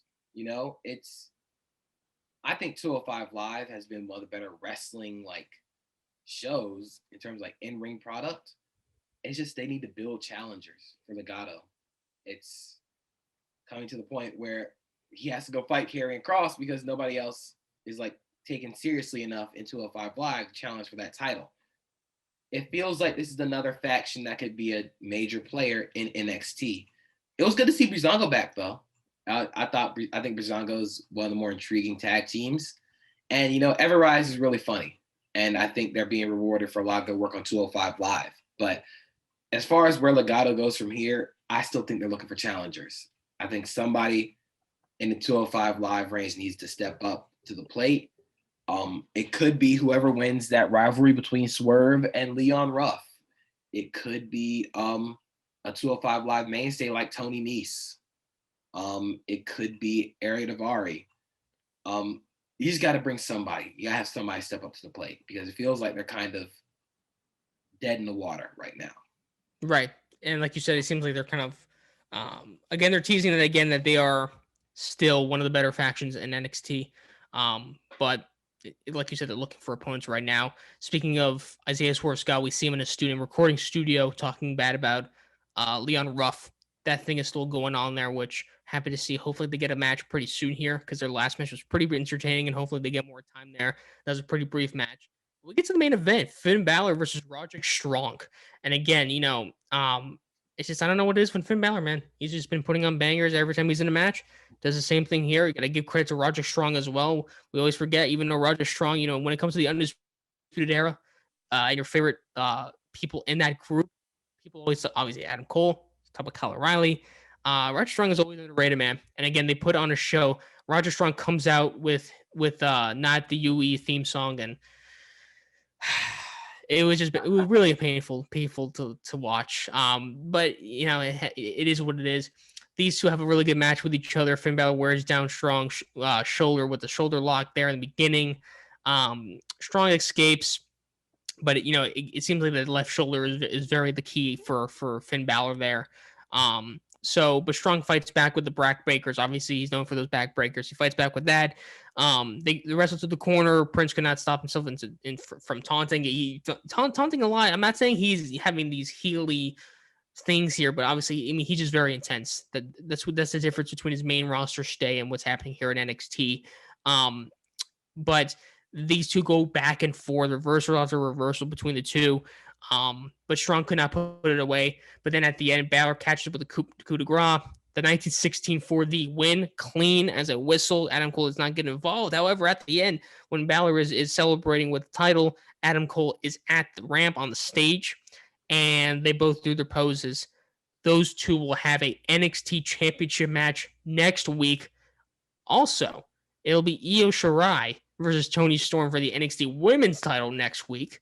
Next week is insane. Can't miss show for me. JP, thoughts on the match and thoughts on those two title matches for next week? Finn Balor is on that run. Like, I think there was a graphic of like Kobe back in I can't remember what year. It was a year he scored 81. He was like 81 points, 60 points, 50 something points, 60 points, 40 points. That's Finn Balor right now. He's on he's on a Hall of Fame level run right now in NXT. And it's not just the in-ring. It is the intensity, the aura that he brings. He immediately ups the physicality of everybody he steps in the ring with. And Roderick Strong was already one of the most physical wrestlers that NXT has. The match they put on was violent. It was amazing. The reversals. I think there was one near the end where Roderick Strong tried to flip him into a fireman's carry backbreaker, and Finn hit him with a double stomp, and I audibly gasped. I was like, oh my God. But, you knew Finn Balor was going to win. But that moment with Adam Cole and Finn Balor staring at each other doing their poses, for some reason, it's the most basic thing. But you could feel the intensity. And they weren't even, in the ring with each other. That's the best thing about what Finn Balor and Adam Cole can both do. They both build the intensity. And it makes me even more excited for that title match next week. Because it's going to be physical. It's going to have a lot of taunting. The wrestling itself is going to be great. You have to think that Kyle O'Reilly may interfere, maybe not. But I do think, and this might be a hot take, Io Shirai and Toni Storm will have a match tonight, next week. I think that they're bound to have a long match. It's gonna be amazing. I think it's two of arguably the best women's wrestlers on the planet right now. It's gonna be awesome. Next week is gonna be awesome for wrestling as a whole, but especially on NXT. Yeah, I mean, next week's two title matches are going to be insane. Obviously, Finn Balor beat Adam Cole for that vacant NXT title the first time he got it, all the way back then. And now they're going to go back again. I would not be surprised. Again, we talk about, what could be match of the year and stuff like that. Depending on how the finishes, which again, I would not be surprised if we see Kyle O'Reilly interfere in this match here. This could be one of the better matches of the year, easily, along with Toni Storm and Io Shirai. Speaking of NXT, it seems like WWE accidentally confirmed the date for the next takeover. When you cancel WWE Network, it used to kind of say what you're gonna miss, like Fastlane this time, whatever, WrestleMania this time. they had NXT Takeover, um, at it was April 7th, which is on a Thursday. Excuse me, April 8th, which they said on the WWE Network, which they accidentally showed, and they took it off now. So me on a Thursday, that's obviously the week of WrestleMania, and it's gonna be that week is gonna be insane. Monday Night Raw, Monday, Wednesday NXT, you got Dynamite there as well. The Thursday you got content Take. they're gonna have to put out for WrestleMania week is gonna be Oh awesome. yeah.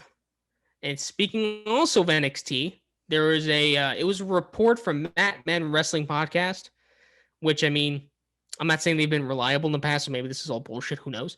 They said from a very reliable source that NXT is going to be moving to Tuesday nights instead of their Wednesday night slot after WrestleMania. Selfishly, I love it because that means I don't have to miss Dynamite. So that's great for me. Wrestling every day, except for maybe like Thursday. So I'm cool with it. I think it's fine. But obviously, you're going to get people say that, oh, now the Wednesday night wars are over. We have a winner. JP, what do you think of the movement if they do move, if that report is viable, moving to Tuesday nights? What's that saying that Triple H had where it's like it's best for business? This is the best for the wrestling business. Now we have wrestling Monday, Tuesday, Wednesday, Thursday, and Friday.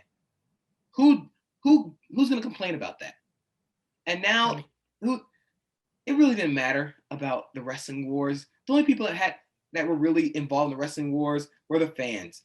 And it really didn't matter. Because we got great wrestling on the same night, but now we get it stretched over 2 nights. And now people can watch it more. More eyes are going to be on both shows, which is what we really want as wrestling fans. We want to show the product to people who aren't wrestling fans. That's the whole crux of this. It's not just to appeal to the people who are already fans. It's getting new fans to join in. So I don't have a problem with it at all. I'm excited because now we have more of an excuse to watch NXT Tuesday, AEW Wednesday, Raw's on Monday, SmackDown's on Friday. I think there's something that's going to be happening on Thursday. AEW Dark Elevation is going to be on Monday. Impact is still going to be going Tuesdays. New Japan Strong, which airs in the US, is going to be on Fridays. This is the what a time to be a wrestling fan when there's so much stuff going on. You really can't complain. Yeah, I mean, this Wednesday Night Wars thing never really, I don't know. The people that were invested in the Wednesday Night Wars, from what I saw, was just AEW marks. So have fun, have fun. Have fun cracking $1 million. I guess you're not going to do it. I don't know. But again, yeah, AEW marks are the worst. Because you always see Brian Alvarez tweet out things there, and Dave Meltzer, who are the biggest AEW marks out there. But listen, again, selfishly for me, it's great. I like the way what we do on Wednesday, where from the Yell and Silla account, I tweet about NXT and JP tweets about his thoughts about AEW Dynamite. But I don't want to miss it. I don't like watching it the day after, just because it's like if there's spoilers, if there's like a big reveal, like I miss. It's like it loses its you know what I'm saying? You gotta watch MJF on Wednesdays. That's what I'm saying. That is what I'm saying. I had to miss that press conference, which we're going to talk about, which was amazing. I had to miss that. So to me, it's like I can't wait. I hope it's true. I really do. But again, you're gonna get people that say, AEW won. Who cares, bro? It's just like we all win. What about that? We all win because then we can watch the shows we want. Again, I'm not sure what's on Thursday. I feel like Thursday is like the only off day we have for wrestling. But like Raw, NXT. I mean, the one company that gets hurt by this is Impact. It does, just because it already has a small kind of viewership to begin with. And now when you pair that with NXT, which usually averages about like 650,000 viewers, sometimes in the 700,000s, it'll get bad for them. So, who knows? I follow Impact here and there. But to me, it's great. So I don't have a problem with it whatsoever. And again, the NXT future is pretty bright. So I got a lot of NXT news. Again, the whole thing with the Women's Tag Team Championship and stuff like that. And we have a banger of a show. Large class of signees just signed into the PC. So that's bound to be really cool. Taya Valkyrie, Parker Bordeaux, Blake Christian, I'm pretty sure that was him on SmackDown. It was him on SmackDown. It was for sure him. Yeah, a huge class, which we'll talk about, which we'll talk about. Again, it was a great class. We've heard so much about Parker Bordeaux, who like people call him the next Brock Lesnar, which I mean, Hey, bro. I mean, whatever, bro. I mean, he's also been working out. I see with Eva Marie. I mean, so yeah, good on you, bro. Good on you. He's gotten the endorsement from Paul Heyman, so yeah. There you go. I mean, Paul Heyman pretty much found him out. So it's good, man. Listen, WWE, it's honestly, they're on a good path here. So I don't mind the whole thing in NXT. And again, it's just more viewers for them. So I mean, for a business side, it's like you have to think about how much of a threat I guess AEW really is to you, which to me it's not. I'm not saying that because they suck. I'm not saying that at all. It's just more so like SmackDown and Raw, they average about 2 million, and AEW's never really reached that mark. So it's like, is there really a threat here moving to Tuesday? To me, there isn't. But we move on to Dynamite, and this is the go home show before AEW Revolution. And again, keep on the lookout. We're going to be doing predictions for Revolution. Stack card. Can't wait to talk about it. There's going to be literally an exploding barbed wire death match. Okay. So we're going to talk about it. So we get to Dynamite. And the way that this show kicks off for AEW Dynamite is the match that we've all been waiting for, JP. It's the match we've all been waiting for. It's Shaquille O'Neal on Inside on NBA on TNT.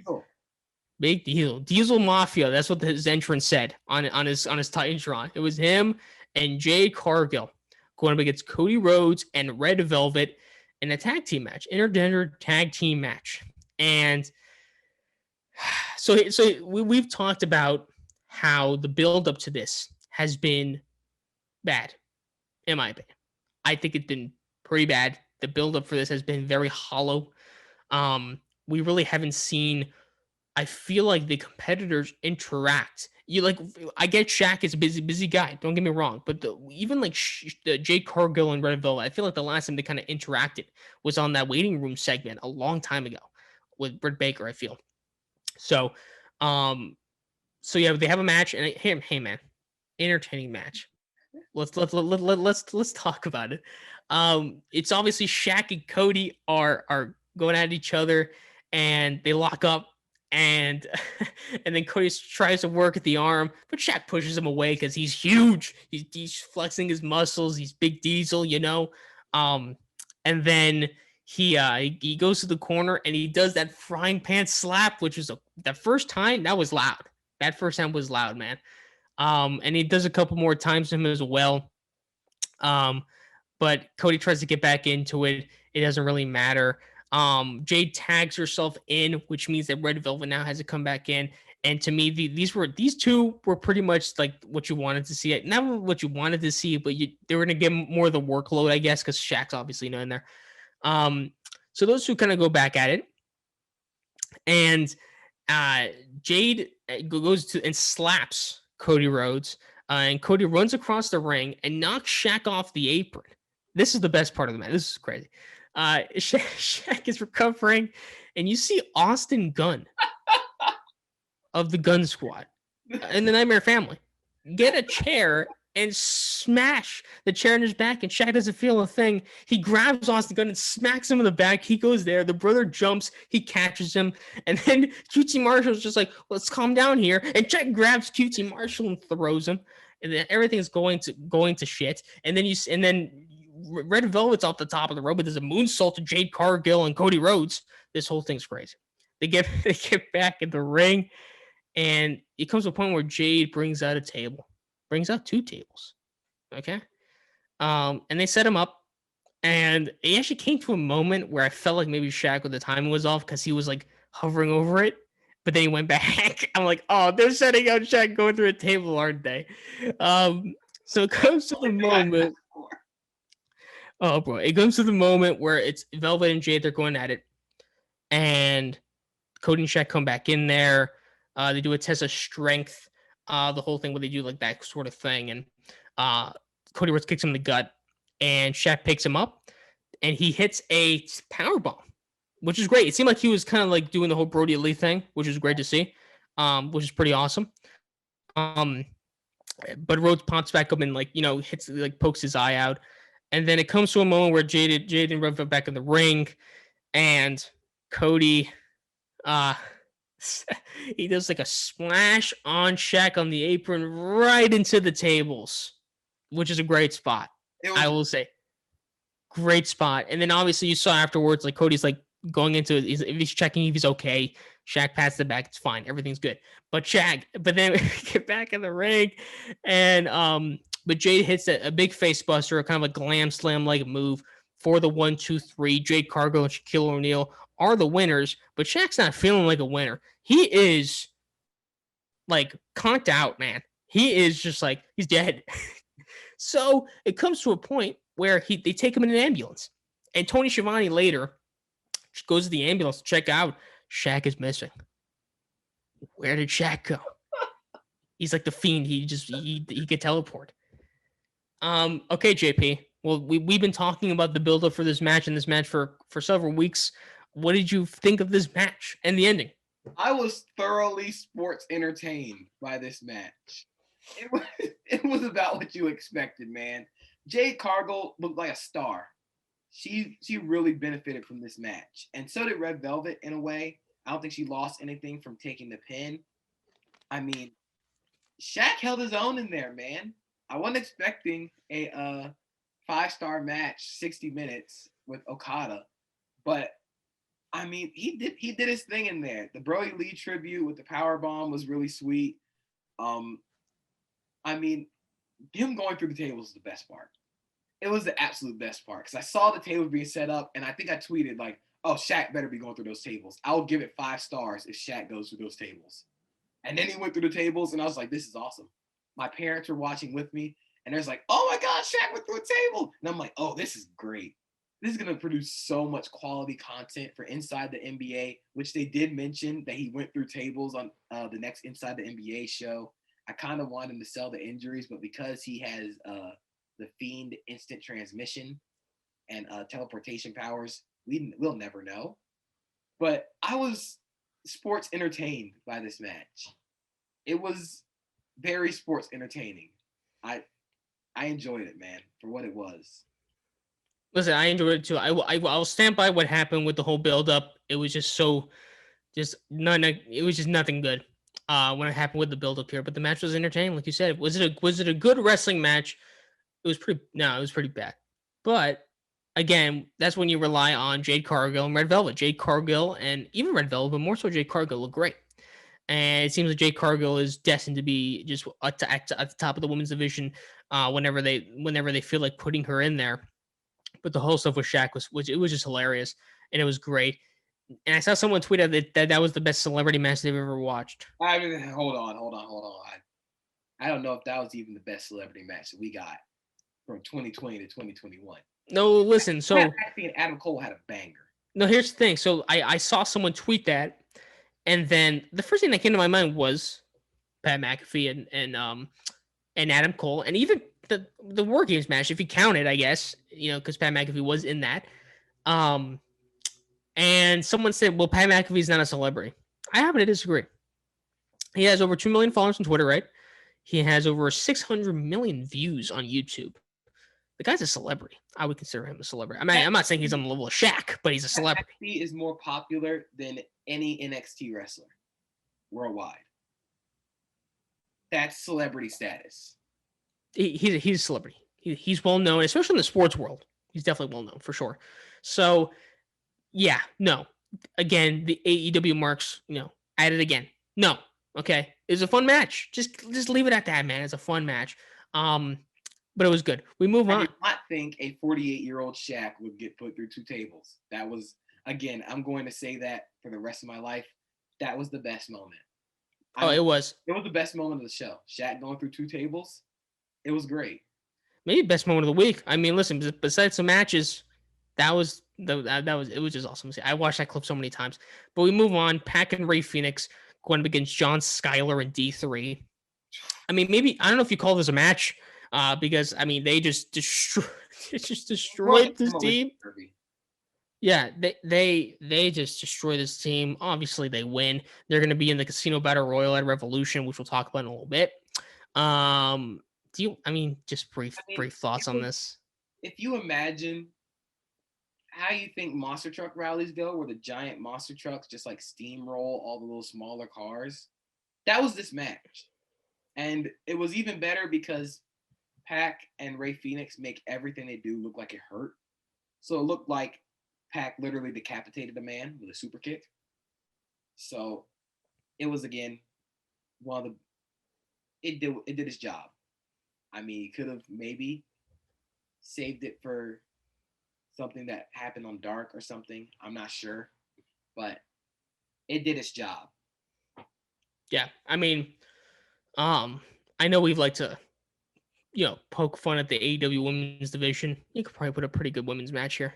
I don't know. It's fine. Listen, I guess they wanted to make them look strong getting into the battle royale for Revolution. Fine by me. Listen, I don't mind seeing Ray Phoenix, even if it is for a couple minutes, so it's fine. So we move on to the Inner Circle press conference as MJF and Chris Jericho are ready to fight the Young Bucks for the AEW World Tag Team Champions. So the first question you can't even hear, some audio problems there on the first question, but Jericho pretty much just puts over them, saying like, while trashing, the Young Bucks and stuff like that, and even it went to the point where Jericho was saying, MGF, I'm like a 7-time World Tag Team Champion with the likes of Dwayne Johnson and Paul White. Jericho, that's a good call out there. Jericho was one of my favorite tag teams as a kid. So, and then they were talking about it, and he says that MGF is better than both of them. And MGF smirky ass smile when they showed him that. And then the crowd was just like, what? And Jericho was like, it's true. I love these two, by the way. You know that already. So they're talking, and who also asked a question. It's JR's podcast partner. And, the man's a little hefty, okay. But he asked a question to MJF about if they feel bad. I think if they hurt the Young Bucks, Papa Buck, and stuff like that. And then he says, "Well, listen here, Turkey Tits." He calls them Turkey Tits. And he pretty much talks about how, it was all in self-defense. He said it was all in self-defense that they brutalized Papa Buck. And he says, dude, I was watching this the day after.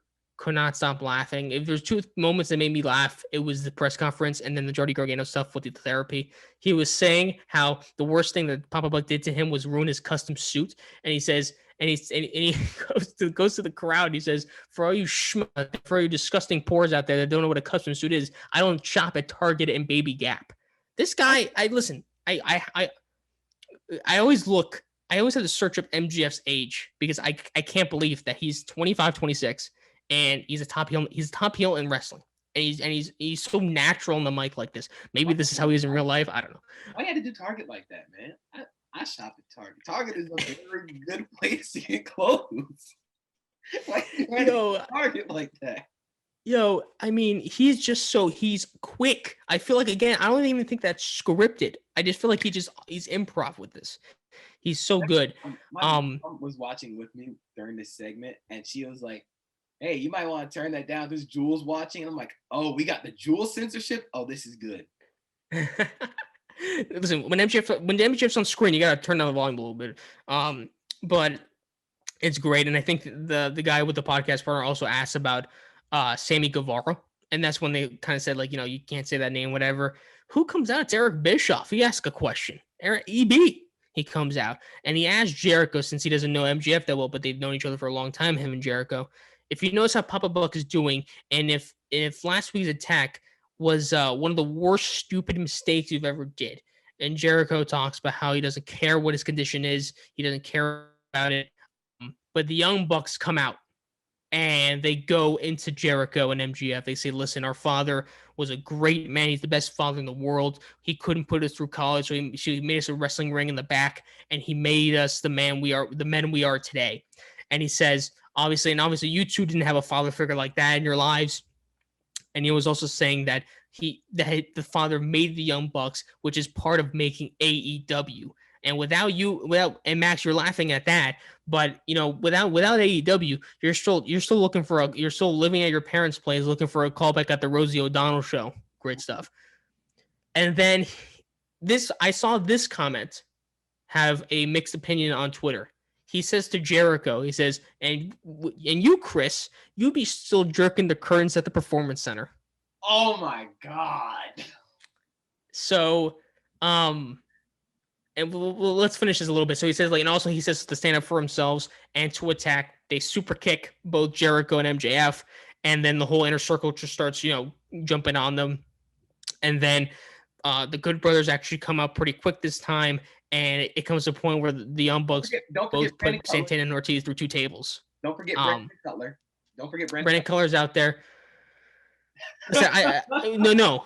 If you lose to Jake Hager, then I'm not talking about you, to be honest. But yeah, so that happens, and they put Santana and Ortiz through 2 tables. Santana and Ortiz will also be in the Casino Battle Royale. So JP, thoughts on this? I'll say thoughts on the Performance Center line, because I know that was kind of talked about a bit on Twitter. And just excitement for this tag team match at Revolution.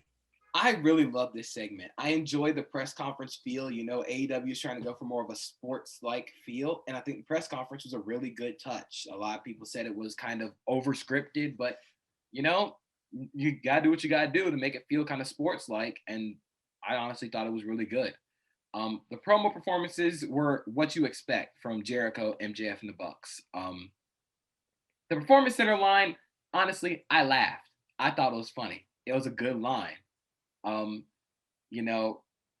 Whether it's true or not, I really don't put that much stock into it, but I thought it was funny. It was a good little counterpoint and follows up on what they're saying. Without Papa Buck, there would be no Young Bucks and there would be no AEW. I thought it was a really funny line. I thought it was a cool line. I definitely thought the Rosie O'Donnell line, oh my God, that's like a rap battle bar. That's like a rap battle where you go, oh, Don DeMarco, bang, bang. That's the line where they go like that.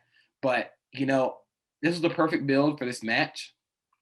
I wasn't really interested in this match because, I still think Proud and Powerful should have been the main tag team with the Inner Circle. I will always hold that grudge till the end of the day, but I'm honestly excited for the match. They've built the excitement, and I can't wait to see it, So it did its purpose, and it made me excited for the match. Yeah, listen, I'm excited to see the press. I was excited for the press conference as well. I thought it was a good way to do it. I like the asking questions. I think it's fine, especially when you have people like JR as podcast partner and Eric Bischoff there. It's just, an excuse to get him on there. And the Performance Center line. Again, I don't care. I've seen people kind of say it was. I think people say it was cringe, or people say it was not needed. Was it needed? I don't even think it was needed. I just think they always try to reference WWE in any way they can. I'm kind of part of that. But to me, it wasn't that huge. It wasn't like they were taking shots at the WWE. I don't even think it's true either. I think it was just, again, they're just doing a shot there just to throw a shot. So to me, I think it's fine. I don't even think it was a shot at WWE. I think it was just a shot at Jericho. That's really it. It was a shot at Jericho. It wasn't necessarily like a shot at WWE, because saying he'd be jerking the curtain at Performance Center when they're doing shows at Performance Center isn't really a shot at the WWE. Well, to me, the way I perceived it, and again, that wasn't even the one, I guess, shot at WWE. That was that show. That was really just nothing to me. Which we'll talk about Paul White in a little bit. But the one thing, them saying that, I just thought they were just saying oh, we all know that AEW is better. You're just jerking the curtains at the WWE Performance Center. I didn't care. To me, I feel like that was people kind of talking about that line. I'm just like, it was fine, whatever. They've had much more cringe lines about the WWE. That's true. That's very true. I think this was probably one of the least cringe. I thought it was really funny. Again, it did its job. It got people laughing at Jericho. Yeah, no. That's what it's supposed to do. Yeah, it's fine. And again, I already showed my excitement for this match. Everybody probably knows who I want to win. But we'll talk about in the predictions how this might go. So, and JP already has a disappointed face. So we move on to the next match, and we get FTR and Tully Blanchard, his first match since 1989, versus Jurassic Express, Jungle Boy, Marco Stunt, and Luchasaurus. Fun match between these 6 guys, and who's also out there with FTR and Blanchard, who, by the way, comes out in the classic robe with the old NWA US title. Really cool to see. JJ Dillon's out there, manager of the 4 Horsemen. Good to see.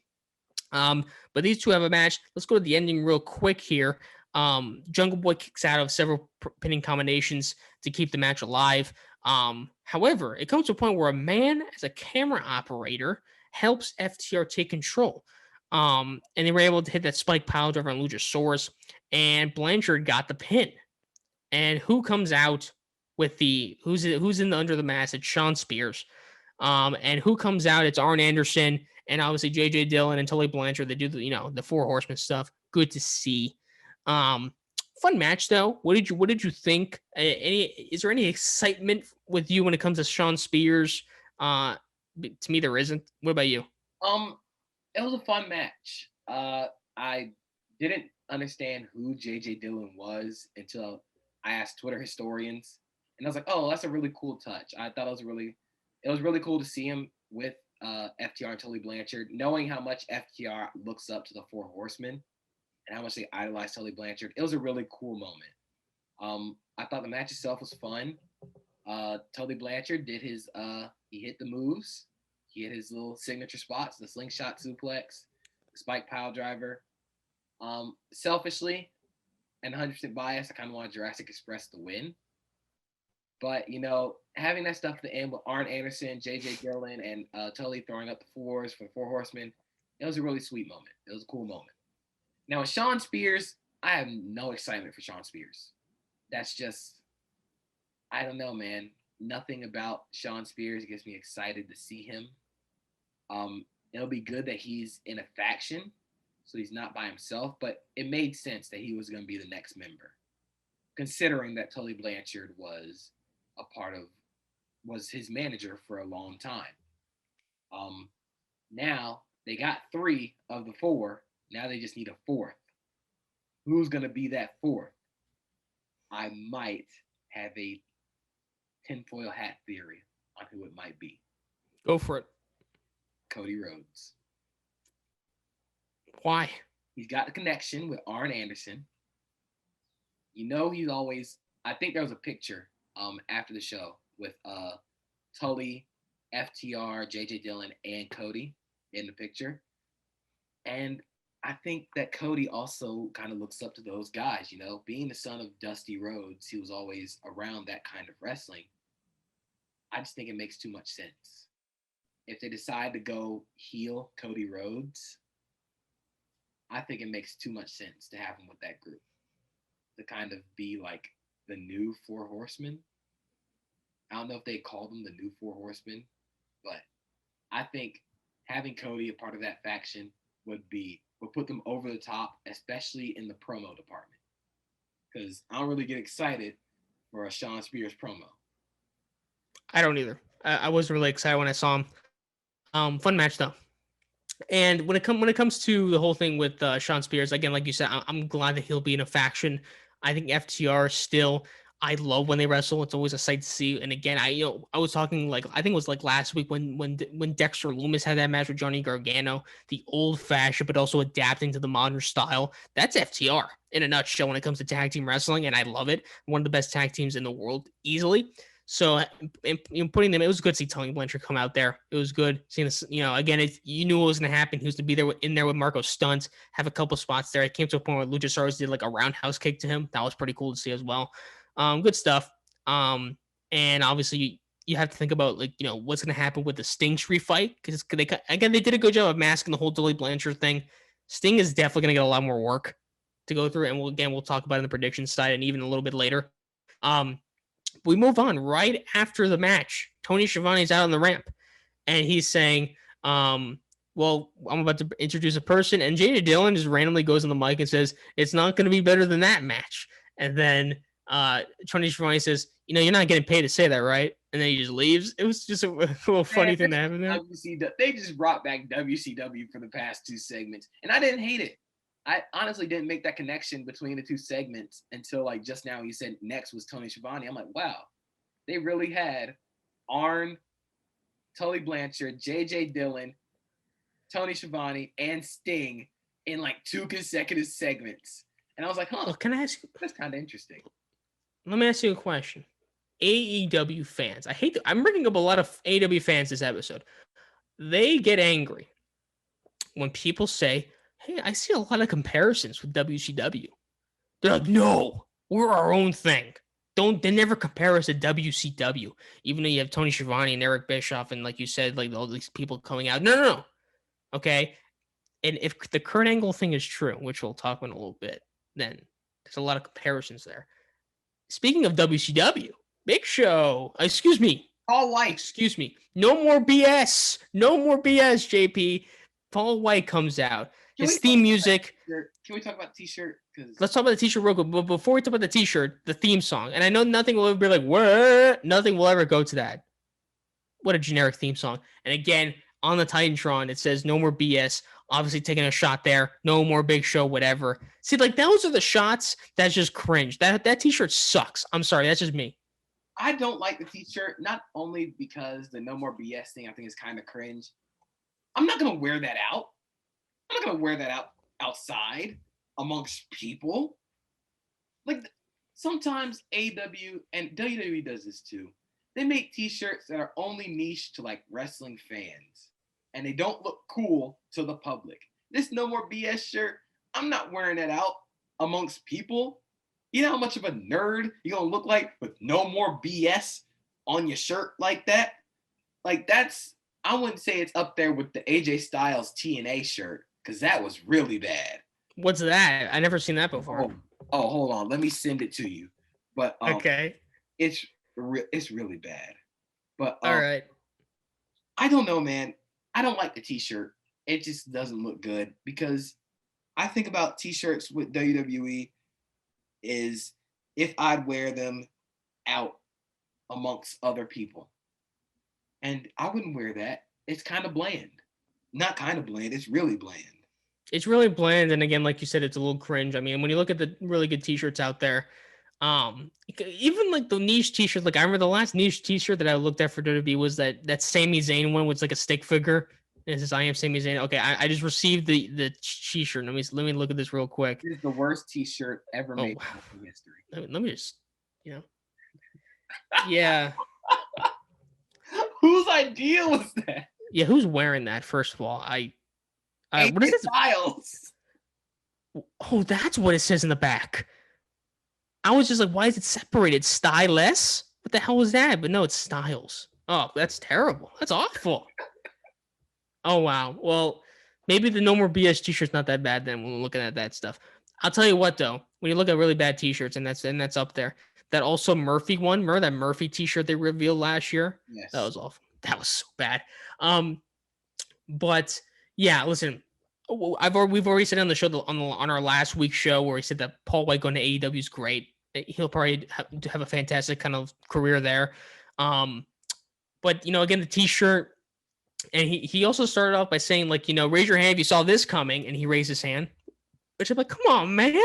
Like, he had a good career. There's like no heel turn here or something. I was like, really, dude? This is it felt kind of cringe, because he's like playing into them. When people play into the wrestling memes, then it just stops being funny. I kind of agree,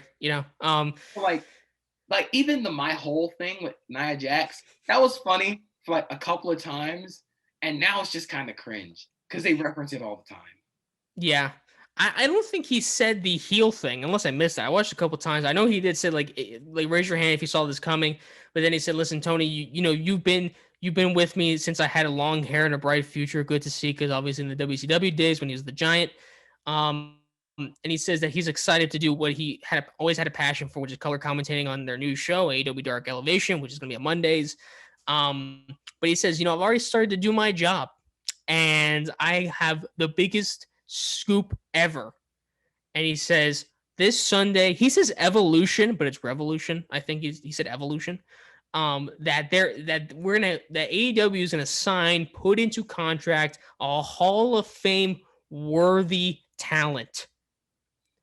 And he says that they're gonna make that signing on Sunday. They announced also that he's gonna be like presenting the person on at Revolution as well. So obviously the whole social media just went bananas, because of course the first person that anybody thinks about when it comes about a big superstar return, CM Punk, which let's just stop that here. He's not coming back to wrestling. Leave that man alone.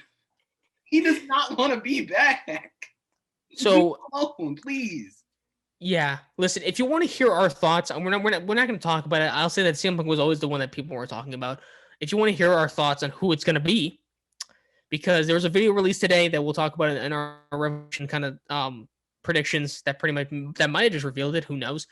We're gonna do our own predictions of who that signee is gonna be and the possibilities of it's gonna be. So check out the Revolution predictions. So we'll leave that. But it's good to see Paul White on AEW. I think he's gonna do great wonders not only in the locker room but on television. He'll probably wrestle, even though people don't want to admit it.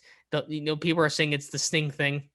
They're saying, oh, he's not gonna wrestle. He's just gonna be there to enhance the talent. No, he's gonna Next wrestle. thing you know, he's gonna be in a street fight against Brian Cage and Ricky Starks.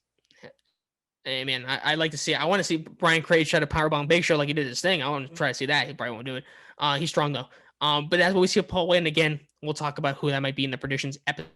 So we move on from that. So afterwards, we get Nyla Rose versus Ryo Mizunami in the finals of the Women's Eliminator Tournament. And I'm shocked of the result of this. A good match between these two. We get to the ending here. Mizunami hits a guillotine leg drop on the apron, which beat Aja Kong by countout in one of the matches in the Eliminator tournament. But Nyla Rose gets back into the ring. And as she gets back into the ring, she hits another leg drop on the inside. But then Rose, she recovers and then hits that signature diving knee. And I thought it was over. Mizunami kicks out. Mizunami makes a comeback, hits several suplexes with a spear and a diving leg drop to beat Nyla Rose. She will face Hikaru Shida for the AEW Women's Championship at Revolution. Once again, want to hear her predictions? Check out that episode. Afterwards, Hikaru Shida comes in the ring. She's in high heels, and they're about to shake hands. Mizunami gives her a nice forearm to the face. In high heels, Shida just keeps they go back and forth with the punches, and then it comes to a point where Shida gets Mizunami on the floor there as well. And yeah, thoughts on the match, JP? Thoughts? Was it surprising for you and excitement level for the match at Revolution? It was surprising for me, but the match itself was really good. Ryo Mizunami is my new favorite AEW wrestler. I'll be taking that. There will be no other further comments from me at this time. She is just a very cool wrestler. Just from the way she carries herself in the ring, it's really fun to see. I enjoyed the match. Nyla Rose, I don't think has a bad match with anybody. She doesn't miss. I'm excited for this match between Mizunami and Hikaru Shida. It'll be a really cool moment for Mizunami trying to get that moment on, I guess, the big stage that is AEW Revolution. And of course, Hikaru Shida doesn't miss. She's also one of my favorite women's wrestlers right now. Might be my favorite in AEW outside of Mizunami.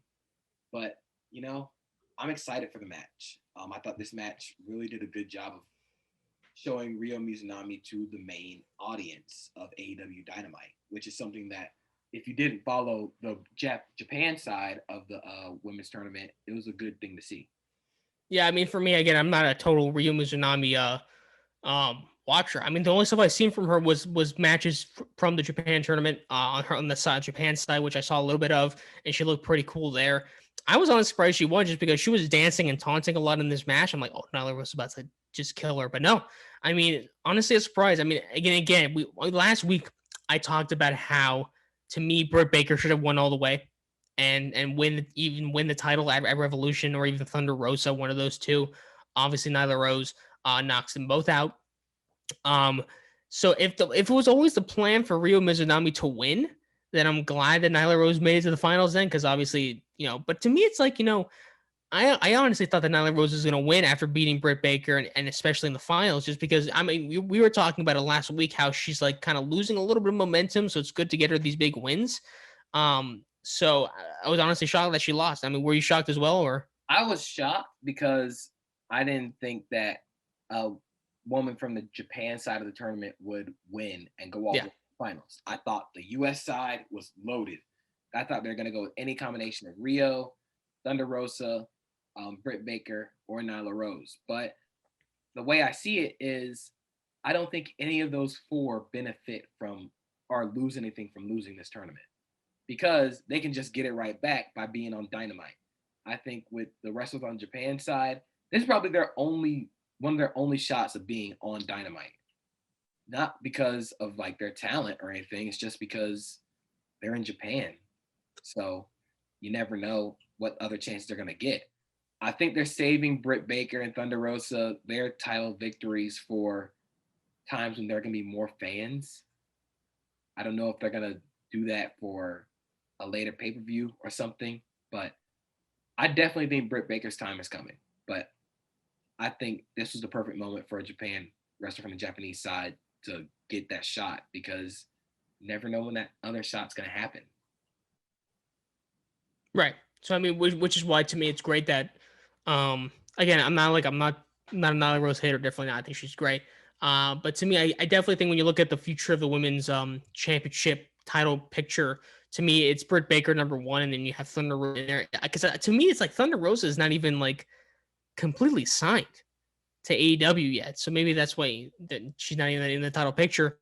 So we'll give our predictions for Shida and Mizunami, and also we'll give our predictions for the buy-in match, which is going to be Riho and Thunder Rosa, crazy team there, versus Britt Baker and Reba. So here's the thing with that, right? Reba's injured, so they said that if she can't go, Britt Baker's going to choose her partner, which we can think about who that possible person might be, because at the moment she's still in the match. So we'll see there later. We move on to Preston Vance 10 versus Max Caster. Whoever wins is in the Face of the Revolution ladder match. That's the fifth person. Scorpio Sky is on commentary. This is the most confident and cocky I've seen from Scorpio Sky.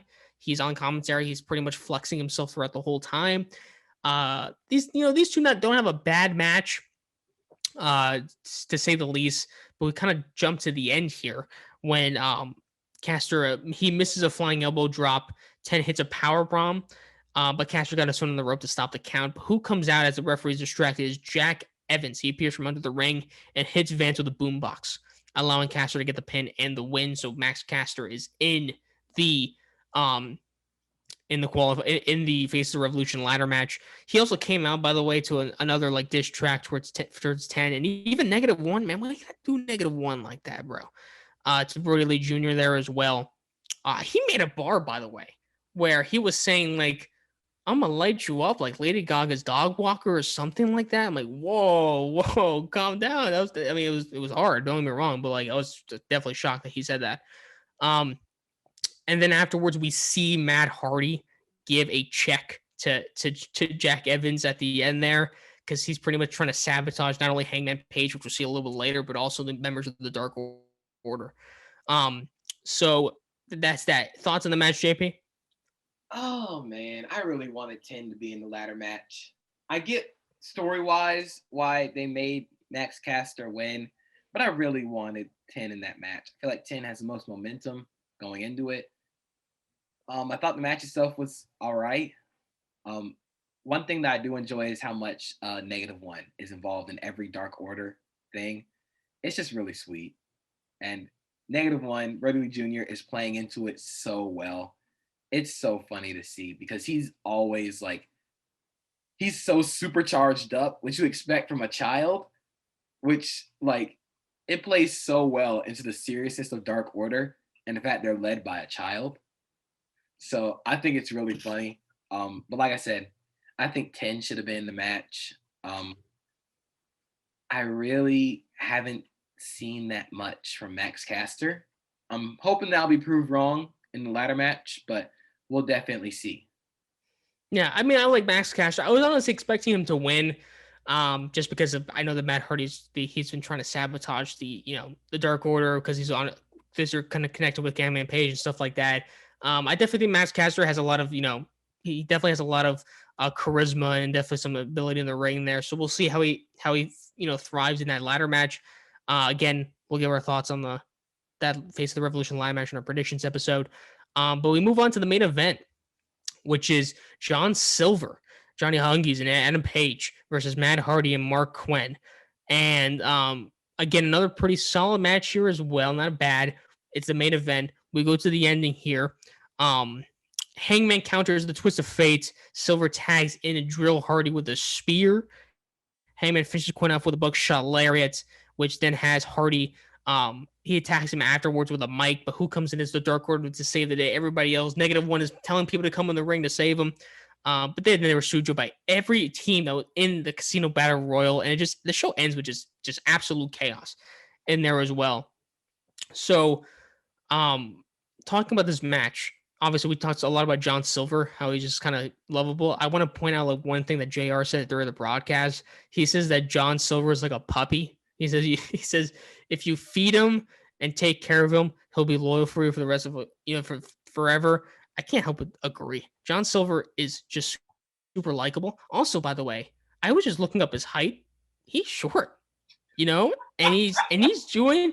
I didn't know that. I gotta be real. I was watching this match, and I was just like, "Wow, he's pretty short." So I had to look up his height. I'm like, "Okay," but hey, listen, the guy. I feel like he's honestly like pound for pound, really, really strong. There was one moment where I know it's Mark Quinn. He does a lot of like high flying stuff as well, but it was just a simple like lifting him up on the Irish whip. He lifts him up pretty high up in the air. John Silver's pretty impressive there as well. He's awesome to watch there as well. But JP, thoughts on the match and thoughts on that chaotic ending? I really like the tag team with John Silver and Hangman Page. They kind of play the comedy off where Matt Hardy whipped John Silver and Hangman. They hugged. I thought that was really funny. Hangman Page doesn't miss. He's one of my favorite wrestlers in AEW. The ending is very. I know it's been really. They've only been around for like 2 years, but it's a very AEW ending where they have a giant brawl to end the show with everybody that's going to be involved, especially in a tag team. It felt very AEW style ending. I felt like they had to have some hype for the tag team battle royal.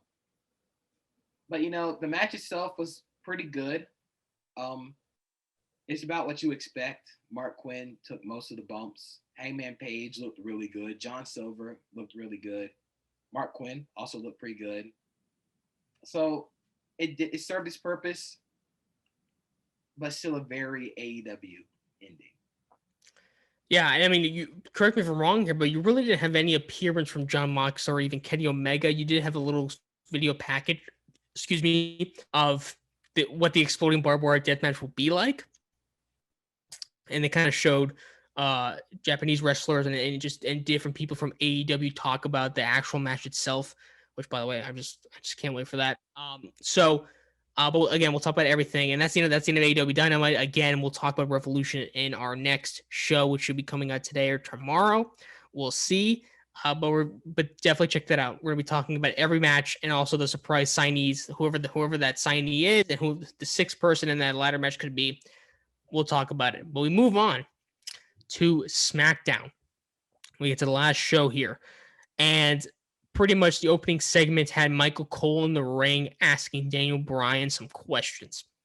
And he was pretty much asking him, like, why forego the opportunity to have the original match at Fastlane, which is supposed to be Daniel Bryan and Edge versus Roman Reigns, Jey Uso, to have it yourself?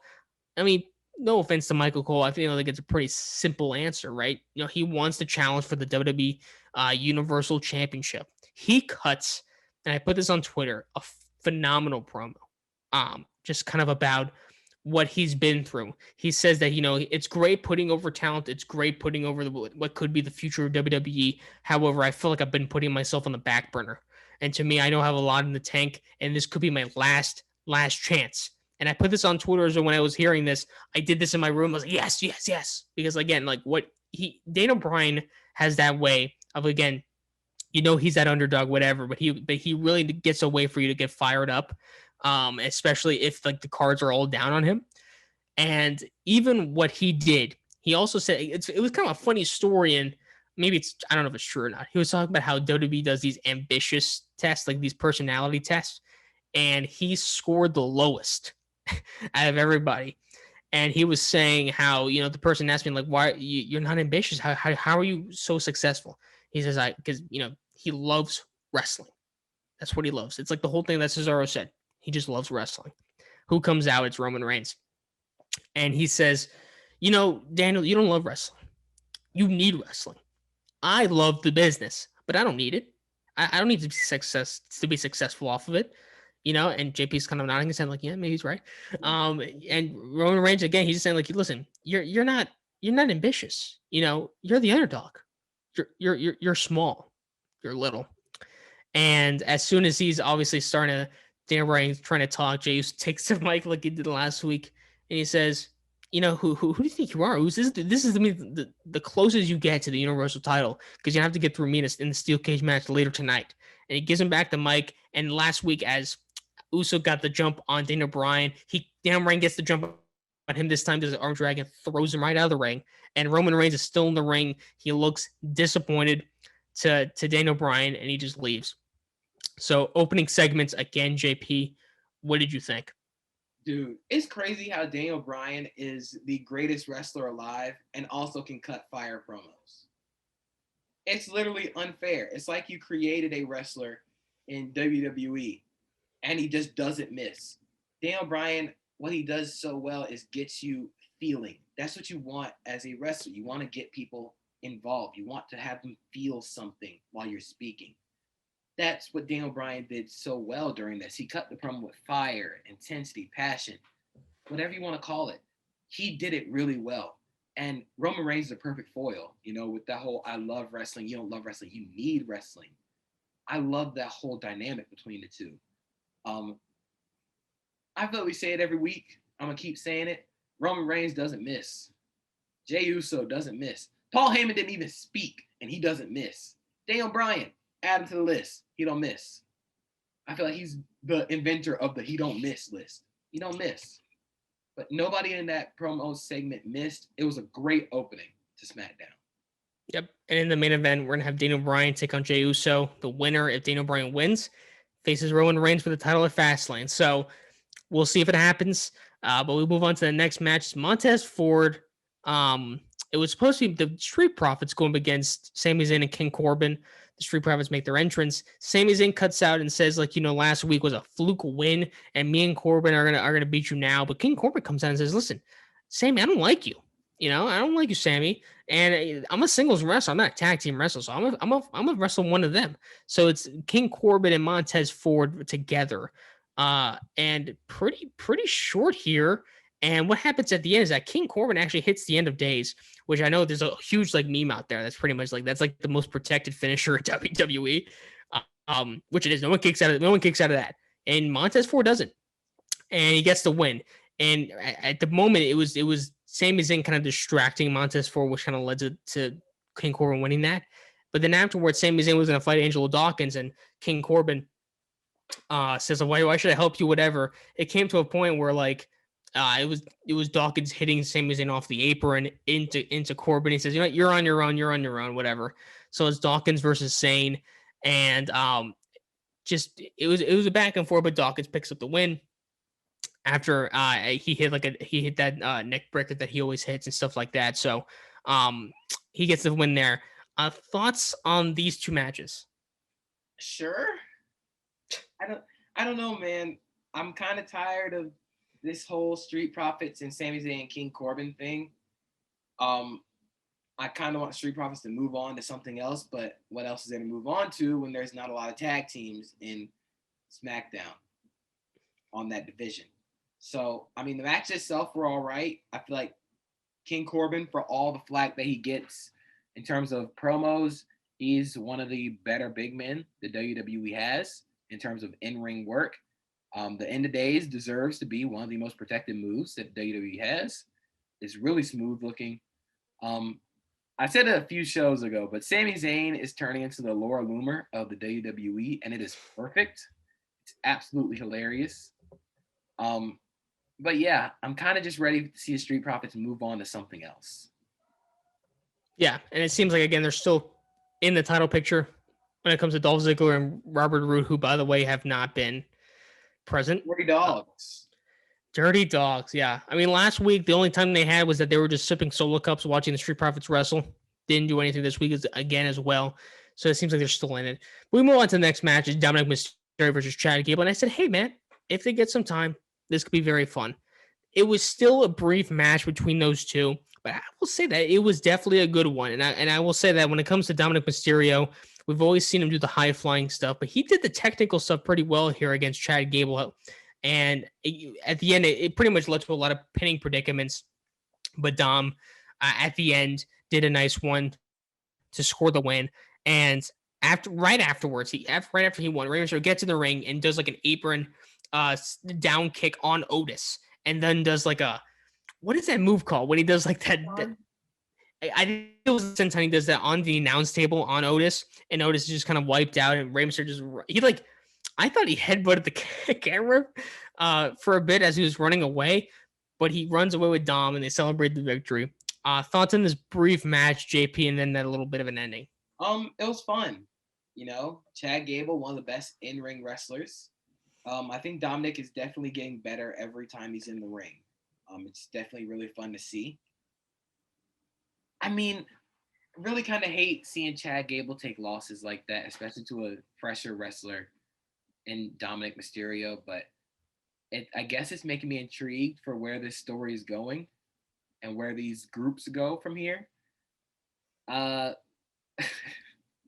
Still can't believe Rey Mysterio kind of headbutted the camera though. That was kind of funny to me. I don't know if he did it on purpose or on accident. It was probably on accident, but it was funny to see. Yeah, it looked like the cameraman did get a little bit closer, so I mean, it was good to see. But we move on, and we see, I think it was before or after we saw Reginald talk with Carmella. I'm pretty sure this is right before we have a match as Bianca Belair takes on Shayna Baszler, and pretty much Reginald he gets fired by Carmella. Carmella knows, like, what you've been doing. You've been, around Sasha Banks all this time, whatever. She fires him and she slaps a tray of wine out of his hands. But we get Shayna Baszler and Bianca Belair, and on paper this looks great, But I don't want to have another Charlotte Flair, Shayna Baszler literally earlier in the week where they went. I think you said like 250, something like that. 250. 250. Well, this match was at least 2 minutes longer. It was 4.5 minutes. So, but again, I feel like you can do so much more with these two. But they have a match. It's not a bad one. But it comes to the point where at the end, which by the way, Sasha Banks comes out to kind of be there with Bianca Belair, and who trails Sasha Banks? It's Reginald, and we'll talk about Reginald a bit and our thoughts about him. But as the match is getting going, these two kind of get a little bit of flurry back and forth going on. It is some good stuff. When Bianca Belair starts to make a comeback again, sorry, the arm is very injured again. Shayna Baszler does that joint manipulation stuff on her as well. But Baszler sends Bianca out through the ropes. Belair shoves Reginald to the ground, and he trips into Nia Jax. And as she's trying to run Reginald over Nia Jax, she hits Banks on accident. Meanwhile, when you get back in the ring, Belair hits Baszler. Baszler tries to get the Karafuda clutch, but Belair actually turns into a KOD for the win. Nice little transition there. And then so she picks up the win. See Banks slap Reginald after the match, telling him to stay out of her business, as Bianca Belair was telling Sasha Banks, like, this is your fault, you handle it. And that's the end. JP, thoughts on the match? And if you want to touch on the Reginald thing afterwards, definitely go for it. I thought it was a really good match. I would like to see more of Shayna Baszler and Bianca Belair. They had a match on NXT on a takeover that I thought was really good.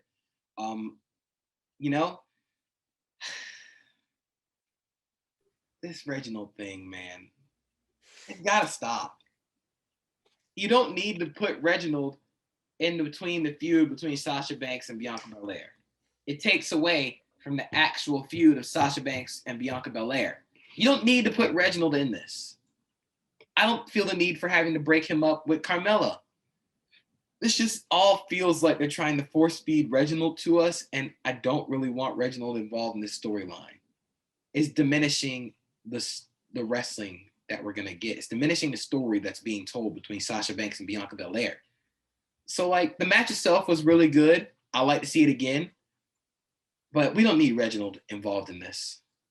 And this tag team, and Sasha Banks and Bianca Belair, getting another shot at the tag titles at Fastlane. Really? Like, you couldn't think of anything else? Why? If Reginald is involved in this match too, we don't need this. That's really it. We don't need Reginald involved in this. We don't need them to be in a tag team to understand that this is an important match. You don't need to build them up. You don't need to build a story up by having them in a tag team. Yeah, I agree. When it came to the match was fine. Again, Bianca Belair getting the win. Again, I don't like seeing Shayna Baszler take losses, but whatever. We see Bianca Belair get the much needed win there. That's fine. The whole Reginald stuff, him trying to sauce up Sasha Banks, and I promise I'm not saying this because I'm jealous. I'm not saying that, A little bit. but a little bit. But no, but again, it's just not that interesting, with the whole Reginald thing. Like I thought it was fine when he was mixing up with Carmella and the whole thing with Carmella and Sasha Banks. That was good. I find that fine. But it seems like the Reginald is kind of like the punching bag for the women's wrestlers, which I don't mind seeing. It's entertaining, but if you're making it part of the storyline between Sasha Banks and Bianca Belair, which is a match that everybody's looking forward to at WrestleMania, like imagine it's the WrestleMania match and Reginald gets involved in it. It would ruin it. You know what I'm saying? It was just like, you don't need Reginald in that match in the grandest stage of them all. I'm not saying you don't use Reginald, which we'll talk about in a little bit, how it seems like we'll see Reginald, in the future. But I'm not a big fan of how it's going with the whole Sasha Banks thing. I really hope it's not involved. And again, the thought they're getting another tag team championship match, Bianca Belair and Sasha Banks against Jackson Baszler at Fastlane. No need for this. And the only reason why I think it's happening is because that's going to be the first pay-per-view on Peacock. So maybe if they want people to watch it, they'll put two of their best wrestlers on the women's division in the match, I guess. But to me, it's just why. And tell me if Naomi and Lana are not the number one contenders. I thought they are, but you're giving another team who really, I mean, whether they deserve it or not, they're getting two chances at a pay-per-views and not Naomi and Lana in a row, and not Naomi and Lana. And it's just so weird. That was just put together on a whim. Yes, literally on a whim. I mean, listen, if you want to make this like a fatal four-way tag team elimination match, Dakota Kai, Raquel Gonzalez, because of what happened on NXT, you put in Naomi and Lana, I'd be fine with that even as well. I don't care how chaotic that would be. It's just I don't want to see these two teams go up again. And I'm hoping that Sasha Banks and Bianca Belair don't win it because I don't think they need it, personally, for me. I don't think being a tag team at all to build up this match at WrestleMania. You don't need it. Yeah. I mean, listen, if you want to have them do a tag team match with Shayna Baszler and Nia Jax without the titles on the line, fine. I mean, you could find a way to kind of get the feud going between those two, but I just don't think you need two tag team title matches in two straight pay-per-views. Doesn't make any sense to me. But we move on to early in the show, Seth Rollins gave an interview where as he was talking about Cesaro, look who shows up. It's Murphy. Aaliyah Mysterio's not there, but Murphy pretty much says, I can help you with the Cesaro thing, which pretty much I guess is like, okay, are you a heel? I don't know. So, but Seth Rollins says, get out of my sight. Murphy does. I'm like, I really hope that's not the last we see of Murphy. But Murphy's in the ring, and we see Cesaro come out. They're going to have a match. Seth Rollins is that comment. Good match between these two guys, and I thought it was going to be probably like a squash match for Cesaro, but it wasn't. We saw Murphy do a lot of good things. He did like a front flip senton off the top on the apron to the outside, and Cesaro, he did like a hit meteor from the top rope, which is really good to see. So we got a good stuff from Murphy here, but it came at the end where Cesaro catches him with the uppercut, which pretty much that was like the first time we see Murphy kind of with the end of the match here that he's not going to recover here. He swings around Murphy by his legs for a long time, and he's kind of like taunting Seth Rollins. Seth Rollins in commentary is hilarious. He's like, he's taunting me. He's doing this because of me. And afterwards, he puts him in the sharpshooter for the victory. Another victory with a sharpshooter, which is pretty good to see. Good match here. What did you think of this match, JP? And then the thoughts on like Murphy just showing up for the first time in a while. It's been a while since we've seen Murphy. I thought it was kind of weird how it's just like, yeah, I'm back. I want to help you. Although I dated your rival's son, who was 19, but we're going to try and forget about that. I thought the match itself was pretty good. Cesaro doesn't miss. Buddy Murphy, the contrast in like size and wrestling style really fit really well. And I think that's because Cesaro is just a hybrid wrestler who can do pretty much everything. I enjoy wrestlers winning the sharpshooter. Keep winning with the sharpshooter. I want that to be Cesaro's thing. The Cesaro swinging to the sharpshooter, make that his thing. Along with the uppercut. The neutralizer kind of looks like the Bro Derek that Matt Riddle does. So I understand why Cesaro wouldn't do that anymore. But man, I'm enjoying seeing this push for Cesaro. And like I said, if this leads to a Cesaro versus Seth Rollins match at Mania, it'll steal the show. Yeah, I mean, listen, we've talked about the possibility of seeing Cesaro and Seth Rollins at Mania, and I'm hoping that stands true. I wouldn't mind the match of Fastlane, but I mean, like, if you're telling me which one I'd rather see, those two or Shane McMahon and Braun Strowman, I'm picking Cesaro and Seth Rollins 100 times out of 100. But I thought the match against Murphy was great. And again, I'm liking this whole thing with Cesaro and Seth Rollins. I think it's pretty good, and again, their match will be awesome once we get to that point. We move on, but before we get to the main event, let's talk about the whole thing with Apollo Crews. He comes out in the same gear that he came out in last with, the whole green stuff, the kind of Nigerian royalty. He comes out in the Nigerian elite guard, and he comes out in the ring accent. And I was on Twitter. I'm like, whoa, is he putting this on, or is that his real accent? People saying that is his real accent. He's been putting on that American accent for several years now. My God, the guy needs an Oscar, because like I thought that was his actual accent. But he comes into the ring and he was saying like, listen, I've been asked ignorant questions about my heritage for so long now. I think he mentioned like some questions he was asked as a kid, if he lives in the jungle, if he ride the tiger to school, those kind of things. And he was saying like, but right now I'm embracing my roots, and I'm following kind of like the Nigerian royalty that I'm from. And it was also revealed that Big E is going to return next week from the injury that Apollo Crews caused. And he says, listen, when I'm excited for you to come back, Big E, because I want a rematch for the Intercontinental Championship.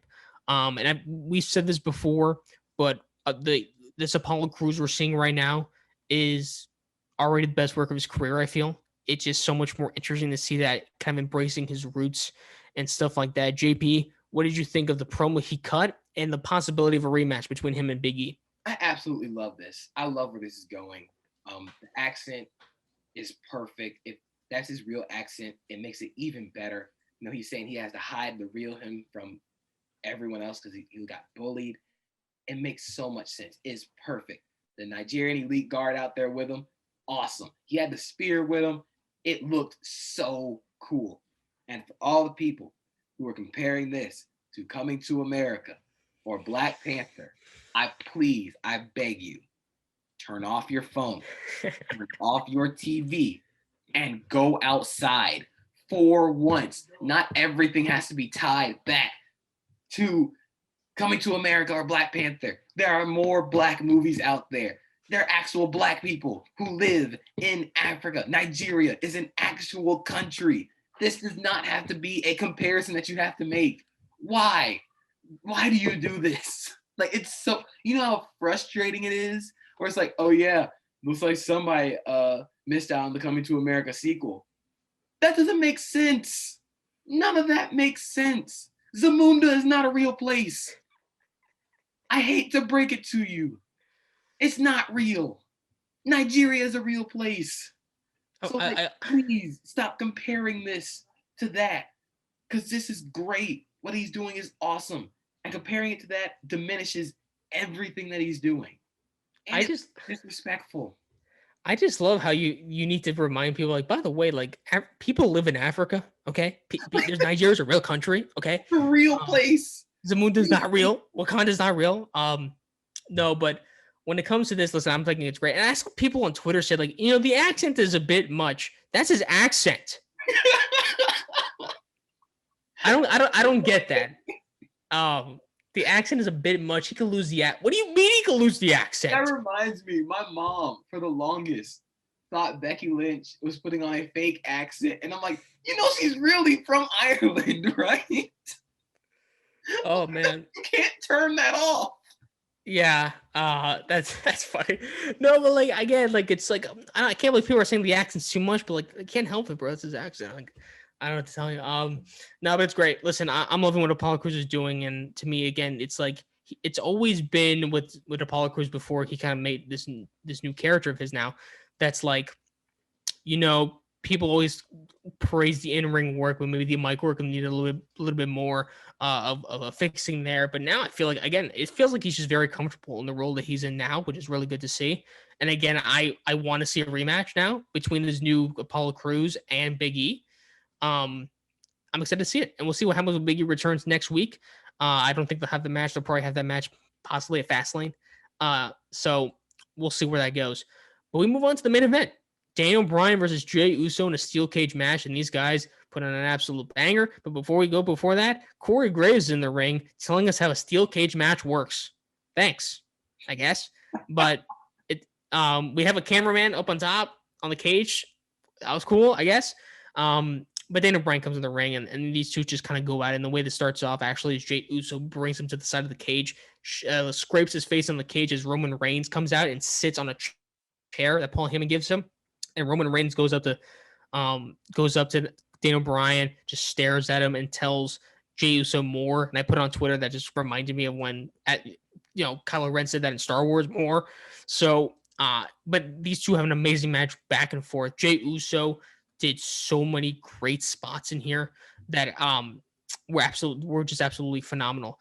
But we look at this match, and obviously Daniel Bryan hits a missile drop kick and kicked Uso's arm, which was a target for him in this match as well. He rammed Uso into the cage, kept working on the arm here.